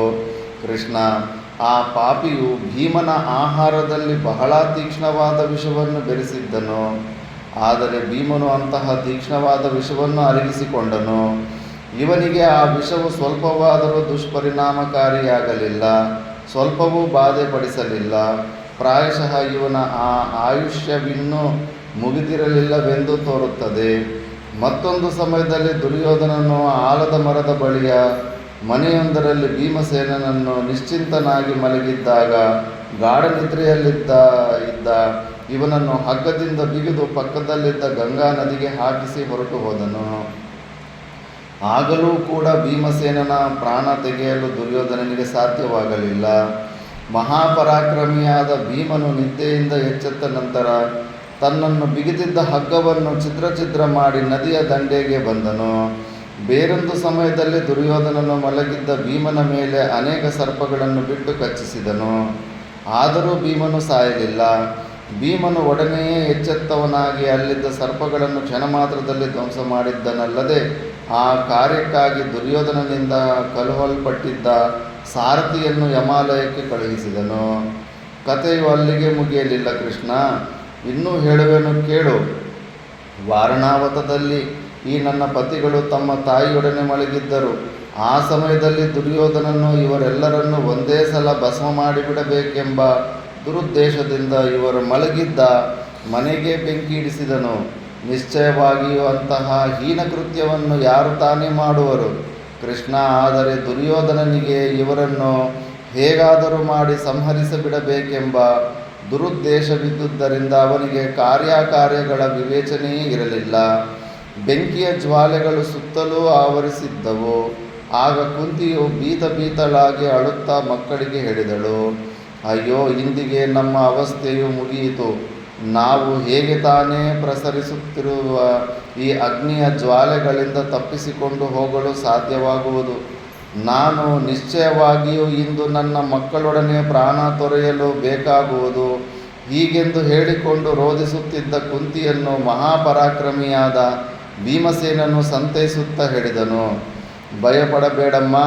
ವಿನತೆಯ ಮಗನಾದ ಪಕ್ಷಿರಾಜನಾದ ಗರುಡನು ಹಾರುವಂತೆ ನಿಮ್ಮೆಲ್ಲರನ್ನು ಎತ್ತಿಕೊಂಡು ಇಲ್ಲಿಂದ ನಾನು ಹಾರಿಬಿಡುವೆನು. ನಾವು ಈ ಯಜ್ಞೇಶ್ವರನಿಗಾಗಿ ಸ್ವಲ್ಪವೂ ಭಯಪಡಬೇಕಾಗಿಲ್ಲ. ಹೀಗೆಂದು ಹೇಳುತ್ತಾ ಭೀಮಸೇನನು ಸ್ವಲ್ಪವೂ ತಡ ಮಾಡದೆ 2 ತೊಡೆಗಳ ಮೇಲೆ ಕುಂತಿ ಧರ್ಮಜರನ್ನು, 2 ಹೆಗಲುಗಳಲ್ಲಿ ನಕುಲ ಸಹದೇವರನ್ನು, ಬೆನ್ನಿನ ಮೇಲೆ ಅರ್ಜುನನನ್ನು ಕುಳ್ಳಿರಿಸಿಕೊಂಡು ಚಂಗನೆ ಹಾರಿದನು. ಭೀಮನ ಒಂದೇ ನೆಗೆತಕ್ಕೆ ಪಾಂಡವರಿಗಿದ್ದ ಅಗ್ನಿಭಯವು ತಪ್ಪಿತು. ಆ ರಾತ್ರಿಯಲ್ಲಿ ಯಶೋವಂತರಾದ ಪಾಂಡವರು ತಮ್ಮ ತಾಯಿಯಾದ ಕುಂತಿಯೊಡನೆ ಅಲ್ಲಿಂದ ಹೊರಟು ಮಹಾ ಅರಣ್ಯದಲ್ಲಿದ್ದ ಹಿಡಿಂಬವನದ ಸಮೀಪಕ್ಕೆ ಹೋದರು. ಅತ್ಯಂತ ದುಃಖಿತರಾಗಿದ್ದ, ಬಹಳವಾಗಿ ಬಳಲಿದ್ದ ಈ ಪಾಂಡವರು ತಮ್ಮ ತಾಯಿಯೊಡನೆ ಮಲಗಿದ್ದರು. ಅವರೆಲ್ಲರೂ ಮಲಗಿದ್ದಾಗ ಹಿಡಿಂಬೆ ಎಂಬ ರಾಕ್ಷಸ ಸ್ತ್ರೀಯು ಭೀಮನ ಬಳಿಗೆ ಬಂದು ಇವನನ್ನು ನೋಡಿ ಇವನ ರೂಪಿಗೆ ಮನಸ್ಸೋತಿ ಇವನನ್ನು ಪತಿಯನ್ನಾಗಿ ವರಿಸಲು ಇಚ್ಛಿಸಿದಳು. ಭೀಮನ ಕಾಲುಗಳೆರಡನ್ನೂ ತನ್ನ ತೊಡೆಯ ಮೇಲಿಟ್ಟುಕೊಂಡು ತನ್ನ ಮೃದುವಾದ ಕೈಗಳಿಂದ ಒತ್ತುತ್ತಿದ್ದಳು. ಭೀಮನು ಎಚ್ಚೆತ್ತು ವಿನಯಾನ್ವಿತಲಾಗಿ ಕಾಳುಗಳನ್ನು ಒತ್ತುತ್ತಾ ಕುಳಿತಿದ್ದ ಹಿಡಿಂಬೆಯನ್ನು ಕುರಿತು ಹೇಳಿದನು, ಆಕಳಂಕಳೆ, ನೀನೇಕೆ ಬಂದಿರುವೆ? ನಿನಗಿಲ್ಲಿ ಏನಾಗಬೇಕಾಗಿದೆ? ನೀವೆಲ್ಲರೂ ಈಗಲೇ ಹೊರಟು ಹೋಗಿರಿ. ಮಹಾಬಲಶಾಲಿಯಾದ ನಮ್ಮಣ್ಣನು ನಿಮ್ಮೆಲ್ಲರನ್ನು ಸಂಹರಿಸಲು ಈಗಲೇ ಬಂದು ಬಿಡುವನು. ಭೀಮನು ಗಹಗಹಿಸಿ ನಕ್ಕು ಹೇಳಿದನು, ನಾನು ನಿಮ್ಮಣ್ಣನಿಗೆ ಭಯಪಡತಕ್ಕವನಲ್ಲ. ಅವನಿಲ್ಲಿ ಬಂದರೆ ನಾನೇ ಅವನನ್ನು ಕೊಲ್ಲುವೆನು. ಇವರ ಈ ವಿಧವಾದ ಮಾತುಕತೆಗಳು ನಡೆಯುತ್ತಿದ್ದಾಗಲೇ ಹಿಡಿಂಬನೆಂಬ ರಾಕ್ಷಸನು ಅವರಿದ್ದ ಸ್ಥಳಕ್ಕೆ ಬಂದು ಬಿಟ್ಟನು. ಅವನು ನೋಡಲು ಬಹುಭಯಂಕರನಾಗಿದ್ದನು. ಕರ್ಕಶ ಧ್ವನಿಯಿಂದ ಕೂಗುತ್ತಾ ಬಂದ ಹಿಡಿಂಬನು ತನ್ನ ತಂಗಿಯಾದ ಹಿಡಿಂಬೆಯನ್ನು ಕುರಿತು ಹೇಳಿದನು, ಹಿಡಿಂಬೆಯೇ, ನೀನು ಯಾರೊಡನೆ ಮಾತನಾಡುತ್ತಿರುವೆ? ಇವನನ್ನು ನನ್ನ ಸಮೀಪಕ್ಕೆ ಸೆಳೆದುಕೊಂಡು ಬಾ. ಇವನನ್ನು ನಾನು ಕ್ಷಣ ಮಾತ್ರದಲ್ಲಿ ನುಂಗಿಬಿಡುವೆನು. ಸಾವಕಾಶ ಮಾಡುವುದು ನಿನಗೆ ತರವಲ್ಲ. ತನ್ನ ಅಣ್ಣನು ಮಹಾಕೋಪಿಷ್ಠನೆಂಬುದನ್ನು ಹಿಡಿಂಬೆಗೆ ತಿಳಿದಿತ್ತು. ಅವನ ಮಾತನ್ನು ಕೇಳದಿದ್ದರೆ ಮುಂದೇನಾಗಬಹುದೆಂಬುದನ್ನು ಹಿಡಿಂಬೆಯು ಯೋಚಿಸಿದ್ದಳು. ಆದರೆ ಭೀಮನ ಮೇಲಿನ ವಿಶೇಷವಾದ ಅನುರಾಗದಿಂದ ಅಣ್ಣನು ಹೇಳಿದ ಮಾತಿಗೆ ಲಕ್ಷ್ಯ ಕೊಡದಿರುವುದನ್ನು ಕಂಡು ಹಿಡಿಂಬನಿಗೆ ಮಹಾಕೋಪವುಂಟಾಯಿತು. ಒಡನೆಯೇ ಭೀಮನ ಕಡೆಗೆ ರಭಸದಿಂದ ನುಗ್ಗಿದನು. ಹಿಡಿಂಬೆಗೆ ಭೀಮನಲ್ಲಿ ಪ್ರೇಮವಂಕುರಿಸಿದ್ದಿತು. ಅನಿಂದ್ಯಲಾದ ಹಿಡಿಂಬೆಯು ಅಣ್ಣನು ಹೇಳಿದ ಮಾತಿಗೆ ಪ್ರತ್ಯುತ್ತರವನ್ನು ಕೊಡಲಿಲ್ಲ. ಹೇಳಿದಂತೆ ಮಾಡಲೂ ಇಲ್ಲ. ಮೌನವಾಗಿ ನಿಂತಿದ್ದಳು. ತನ್ನ ತಂಗಿಯು ತನ್ನ ಮಾತನ್ನು ಉಪೇಕ್ಷಿಸಿ ನಿಂತಿರುವುದನ್ನು ಕಂಡು ಹಿಡಿಂಬನಿಗೆ ತಡೆಯಲಾರದ ಕೋಪವೇ ಬಂದಿತು. ಗಟ್ಟಿಯಾಗಿ ಆರ್ಭಟಿಸುತ್ತಾ ಭೀಮನ ಕಡೆಗೆ ಧಾವಿಸಿ ಬಂದು ಭೀಮನನ್ನು ಎಡಗೈಯಿಂದ ಬಿಗಿಯಾಗಿ ಹಿಡಿದು ಸಿಡಿಲಿನಂತಹ ಪ್ರಹಾರವೊಂದನ್ನು ಭೀಮನಿಗೆ ಬಿಗಿದನು. ಭೀಮನಿಗೂ ಅತಿಯಾದ ಕೋಪ ಉಂಟಾಯಿತು. ಹಿಡಿಂಬನೊಡನೆ ದ್ವಂದ್ವಯುದ್ಧಕ್ಕೆ ಸಿದ್ಧನಾಗಿ ನಿಂತನು. ಇವರು ಮಹಾವೀರರ ಕಾಳಗವು ಇಂದ್ರ ವೃತಾಸುರರ ಕಾಳಗದಂತೆ ಕೆಲಕಾಲ ನಡೆಯಿತು. ಹಿಡಿಂಬನ ಶಕ್ತಿಯು ಕ್ಷಣಕ್ಕೂ ಕುಂದಿತು. ಅದೇ ಸಮಯವನ್ನು ನೋಡಿ ಭೀಮನು ರಾಕ್ಷಸನನ್ನು ಕೆಳಗುರುಳಿಸಿ ಸಂಹರಿಸಿದನು. ಅನಂತರದಲ್ಲಿ ಭೀಮ ಹಿಡಿಂಬೆಯರ ವಿವಾಹವಾಗಿ ಘಟೋತ್ಕಚನೆಂಬ ಪುತ್ರನು ಜನಿಸಿದನು. ಹಿಡಿಂಬೆ ಮತ್ತು ಘಟೋತ್ಕಚರ ಹೊರಟು ಹೋದ ನಂತರ ಪಾಂಡವರು ಕುಂತಿಯೊಡನೆ ಏಕಚಕ್ರ ನಗರದ ಕಡೆಗೆ ಹೊರಟರು. ಆ ಸಮಯದಲ್ಲಿಯೇ ವ್ಯಾಸರು ಬಂದು ಇವರಿಗೆ ಅನೇಕ ಸಲಹೆಗಳನ್ನು ಕೊಟ್ಟರು. ಮಹಾಪರಾಕ್ರಮಿಯಾದ ಭೀಮನು ಏಕಚಕ್ರ ನಗರಿಯಲ್ಲಿಯೂ ಹಿಡಿಂಬನಂತೆಯೇ ಪರಾಕ್ರಮಿಯಾಗಿದ್ದ ಬಕಾಸುರನೆಂಬವನನ್ನು ಸಂಹರಿಸಿದನು. ಬಕಾಸುರನ ಸಂಹಾರವಾದ ನಂತರ ಇವರು ನಮ್ಮ ತಂದೆಯ ರಾಜಧಾನಿಗೆ ಬಂದರು. ಕೃಷ್ಣ, ನೀನು ಭೀಷ್ಮಕನ ಪುತ್ರಿಯಾದ ರುಕ್ಮಿಣಿಯನ್ನು ಪಡೆದಂತೆ ಈ ಅರ್ಜುನನು ನನ್ನನ್ನು ಪಡೆದನು. ಅನೇಕ ರಾಜಾದಿರಾಜರುಗಳಿಂದ ಭೇದಿಸಲು ಸಾಧ್ಯವಾಗದಿದ್ದ ಮತ್ಸ್ಯಯಂತ್ರವನ್ನು ಭೇದಿಸಿ ಕಿರೀಟಿಯು ನನ್ನನ್ನು ಜಯಿಸಿದನು. ಆ ಸಮಯದಲ್ಲಿ ನಮ್ಮ ತಂದೆಯ ಮೇಲೆಯೂ ಇವರ ಮೇಲೆಯೂ ದಾಳಿ ಮಾಡಲು ಬಂದ ರಾಜರೆಲ್ಲರನ್ನೂ ಸವ್ಯಸಾಚಿಯು ಸದೆಬಡಿದನು. ಇಲ್ಲಿ ದ್ರೌಪದಿಯು ಹೇಳಿರುವ ಅನೇಕ ವಿಷಯಗಳು ಹಿಂದೆ ಅನುಕ್ರಮವಾಗಿ ಬಂದಿರುವ ಕಥೆಗೆ ವ್ಯತ್ಯಾಸವಾಗಿದೆ. ಆಗಿನ್ನೂ ದ್ರೌಪದಿಯು ವಿವಾಹವಾಗಿರಲಿಲ್ಲ. ನಡೆದ ವೃತ್ತಾಂತಗಳು ಕರ್ಣಾಕರ್ಣಿತವಾಗಿ ಪ್ರಚಾರವಾಗುವ ವಿಷಯವು ಸ್ವಲ್ಪ ವ್ಯತ್ಯಾಸವಾಗುವುದು ಸಹಜವಾಗಿ ಇದೆ. ದ್ರೌಪದಿಯು ಹೇಳಿರುವುದನ್ನು ನಾವು ಇದೇ ರೀತಿಯಲ್ಲಿ ಗ್ರಹಿಸಬೇಕಾಗಿದೆ. ವಾಸುದೇವ ಅಂದರೆ ಅವರು ಕುಂತಿಯಿಂದನೂ ಅವರಿಂದನೂ ಸ್ಟೋರಿ ತಿಳ್ಕೊಂಡು ಹೇಳಿರ್ತಾಳೆ. ಇಲ್ಲ ದಿವ್ಯ ದೃಷ್ಟಿನೂ ಇರ್ಬೋದು, ಯಾರಿಗೆ ಗೊತ್ತು. ಮಹಾಕಾಳಿಕಾದೇವಿ ಅವತಾರನೇ ದ್ರೌಪದಿ ಅಂತ. ಕೀಚಕ ವಧೆ ಸಮಯದಲ್ಲಿ ಭೀಮ ನೋಡಿಬಿಟ್ಟು ನಿಜವಾದ ದ್ರೌಪದಿ ಸ್ವಲ್ಪ ನೋಡಿ ಮತ್ತೆ ದ್ರೌಪದಿ ಹತ್ರ ಹೋಗೋದಕ್ಕೆ ಹೆದರ್ಕೊತಾ ಇರ್ತಾನೆ. ಮಹಾಕಾಳಿ ಆಗಿರ್ತಾಳೆ ದ್ರೌಪದಿ. ರಾತ್ರಿ ಎಲ್ಲ ಎರಡು ಕೈಲಿ ಒಂದೊಂದು ಶವನ ಇಟ್ಕೊಂಡು ತಿಂತಾ ಇರ್ತಾಳೆ. ಆ ರುದ್ರಾವತಾರ ನೋಡಿಬಿಟ್ಟು ದ್ರೌಪದಿನ ಭೀಮನ ಮತ್ತೆ ಪಕ್ಕ ದ್ರೌಪದಿ ನೋಡಿದ್ರೆ ಹುಚ್ಚ ಹೇಳ್ಕೊತಾ ಇರ್ತಾನೆ. ಭೀಮನೇ ಎದುರೋ ಅಂತ ಭಯಂಕರ ರೂಪದಲ್ಲಿ ಕಾಣಿಸ್ಕೊಟ್ಟಿರ್ತಾಳೆ. ವಾಸುದೇವ, ನಾನು ಇದುವರೆಗೆ ಹೇಳಿದುದೆಲ್ಲವೂ ಪಾಂಡವರ ಪರಾಕ್ರಮದ ಕಥನಗಳು. ಇಂತಹ ಲೋಕಾದಿ ವೀರರ ಪತ್ನಿಯು ನಾನು. ದ್ರೌಪದಿಯ ಕಣ್ಣುಗಳಲ್ಲಿ ಧಾರಾವಾಹಿಕವಾಗಿ ಕಂಬಣಿಯು ಹರಿಯುತ್ತಿದ್ದಿತು. ದುಃಖದ ಆವೇಗದಲ್ಲಿ ಮಾತುಗಳು ತಡೆದು ದ್ರೌಪದಿಯ ಮುಖಾರವಿಂದದಿಂದ ಹೊರಡುತ್ತಿದ್ದವು. ಆದರೆ ವಾಸುದೇವ, ನಾನಿಂದು ನನ್ನ ಅತ್ತೆಯಾದ ಕುಂತಿಯನ್ನು ಬಿಟ್ಟಿರಬೇಕಾಗಿದೆ. ಕುಂತಿಯ ಸ್ಥಾನದಲ್ಲಿ ನನಗಿಂದು ದ್ಯೋಮರಿದ್ದಾರೆ. ಅದು ಹೇಗಾದರೂ ಇರಲಿ, ಇದಕ್ಕುತ್ತರಿಸು ಕೃಷ್ಣ. ಇಂತಹ ವೀರಾಗ್ರಣಿಗಳು ತಮ್ಮ ಸಮ್ಮುಖದಲ್ಲಿಯೇ ತಮ್ಮ ಶತ್ರುಗಳಿಂದ ನನಗಾದ ಅವಮಾನವನ್ನು ಹೇಗೆ ತಾನೇ ಸಹಿಸಿಕೊಂಡು ಕುಳಿತಿದ್ದರು. ದುರ್ಬಲರು ಕಡುಪಾಪಿಗಳೂ ಆದ ಕೌರವರು ಈ ನರವ್ಯಾಘ್ರರ ಸಮ್ಮುಖದಲ್ಲಿಯೇ ನನಗೆ ಕೊಟ್ಟ ಹಿಂಸೆಯನ್ನು ಬಾರಿಗೂ ನೆನೆದು ಪರಿತಪಿಸುತ್ತಿರುವೆನು. ಕೃಷ್ಣ, ಈ ಸಂಕಟವನ್ನು ಎಷ್ಟು ಕಾಲದವರೆಗೆ ನಾನು ಅನುಭವಿಸಬೇಕೋ ತಿಳಿಯದಾಗಿದೆ. ಕೃಷ್ಣ, ನಾನು ಶ್ರೇಷ್ಠವಾದ ವಂಶದಲ್ಲಿ ಜನಿಸಿದೆನು. ಮೇಲಾಗಿ ನಾನು ಅಯೋನಿಜೆ. ಈ ನರವ್ಯಾಘ್ರರಿಗೆ ಪ್ರೀತಿಪಾತ್ರಳಾದ ಪತ್ನಿಯಾಗಿರುವೆನು. ಮಹಾಪರಾಕ್ರಮಿಯಾದ ಧರ್ಮಿಷ್ಠನಾದ ಪಾಂಡುವಿನ ಸೊಸೆಯು ನಾನು. ಅಂತಹ ನನ್ನನ್ನು ಧೂರ್ತರು ಮುಂದಲೆಯನ್ನು ಹಿಡಿದು ತುಂಬಿದ ಮಹಾಸಭೆಗೆ ಸೆಳೆದು ತಂದರು. ಅಲ್ಲದೆ ಇಂದ್ರೋಪರಮರಾದ ಈ ಪಂಚಪಾಂಡವರು ಸಮ್ಮುಖದಲ್ಲಿಯೇ ಸೆಳೆದಾಡಿದರು.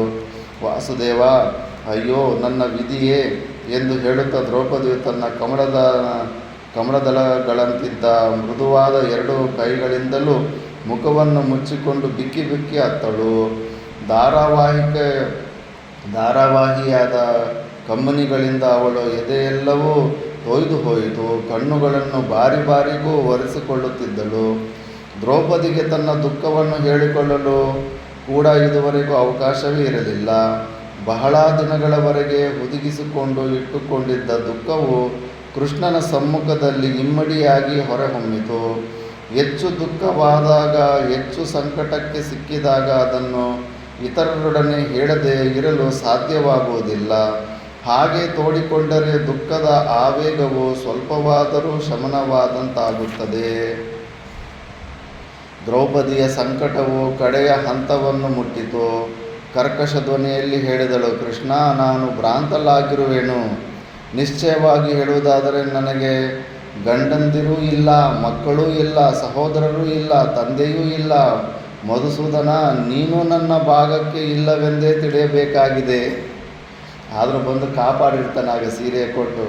ನಾನು ನಿರ್ಗತಿಕಳು, ನಿರಾಶ್ರಯಳು, ನಿರ್ಬಳಲು. ಏಕೆಂದರೆ ಕ್ಷುದ್ರರಿಂದ ಹಿಂಸಿಸಲ್ಪಟ್ಟ ನನ್ನನ್ನು ನೀವೆಲ್ಲರೂ ನೋಡುತ್ತಿದ್ದರೂ ಶೋಕವಿಲ್ಲದಂಥವರಂತೆ ನನ್ನ ದುಃಖ ಪರಿಹಾರದ ವಿಷಯದಲ್ಲಿ ಉಪೇಕ್ಷೆಯಿಂದಿರುವರಲ್ಲವೇ. ಕರ್ಣನು ಆಡಿದ ಅಳುಗಿನ ಧಾರೆಯಂತಹ ಕರ್ಣಕಠೋರವಾದ ಅಪಹಾಸ್ಯದ ಮಾತುಗಳು ನನ್ನ ಹೃದಯದಲ್ಲಿ ಕ್ಷಣ ಕ್ಷಣಕ್ಕೂ ವೇದನೆಯುಂಟು ಮಾಡುತ್ತಿವೆ. ಈ ವೇದನೆಯನ್ನು ನಾನು ಖಂಡಿತವಾಗಿಯೂ ಸಹಿಸಲಾರೆನು ಮಾಧವ. ಆದರೆ ಕೃಷ್ಣ, ನೀನು ಮಾತ್ರ 4 ಕಾರಣಗಳಿಂದ ನನ್ನನ್ನು ರಕ್ಷಿಸಿಯೇ ತೀರಬೇಕು. ಮೊದಲನೆಯದಾಗಿ, ನಾನು ನಿನ್ನ ಬಂಧು, ನಿನ್ನ ಸೋದರತ್ತೆಯ ಸೊಸೆಯಾಗಿದ್ದೇನೆ. ಕೃಷ್ಣನ ವಂಶದವಳೇ ಆಗಿರ್ತಾಳೆ. ಎರಡನೆಯದಾಗಿ, ನಾನು ಅಗ್ನಿಸಂಭೂತೆ ಎಂಬ ಗೌರವದಿಂದಲೂ ನನ್ನನ್ನು ನೀನು ರಕ್ಷಿಸಬೇಕು. ಮೂರನೆಯದಾಗಿ, ನಾನು ನಿನ್ನ ಸಖಿಯು, ನಿನ್ನ ಭಕ್ತಳು ನೀನು ನನ್ನ ಸಖನು. ಕೃಷ್ಣ, ಈ ಕಾರಣದಿಂದಲೂ ನನ್ನನ್ನು ನೀನು ರಕ್ಷಿಸಬೇಕು. ನಾಲ್ಕನೆಯದಾಗಿ, ನೀನು ನನ್ನ ಪ್ರಭು, ಸ್ವಾಮಿ, ಶರಣ್ಯ, ಗುರು. ನಾನು ನಿನ್ನ ಅನನ್ಯ ಭಕ್ತಳು.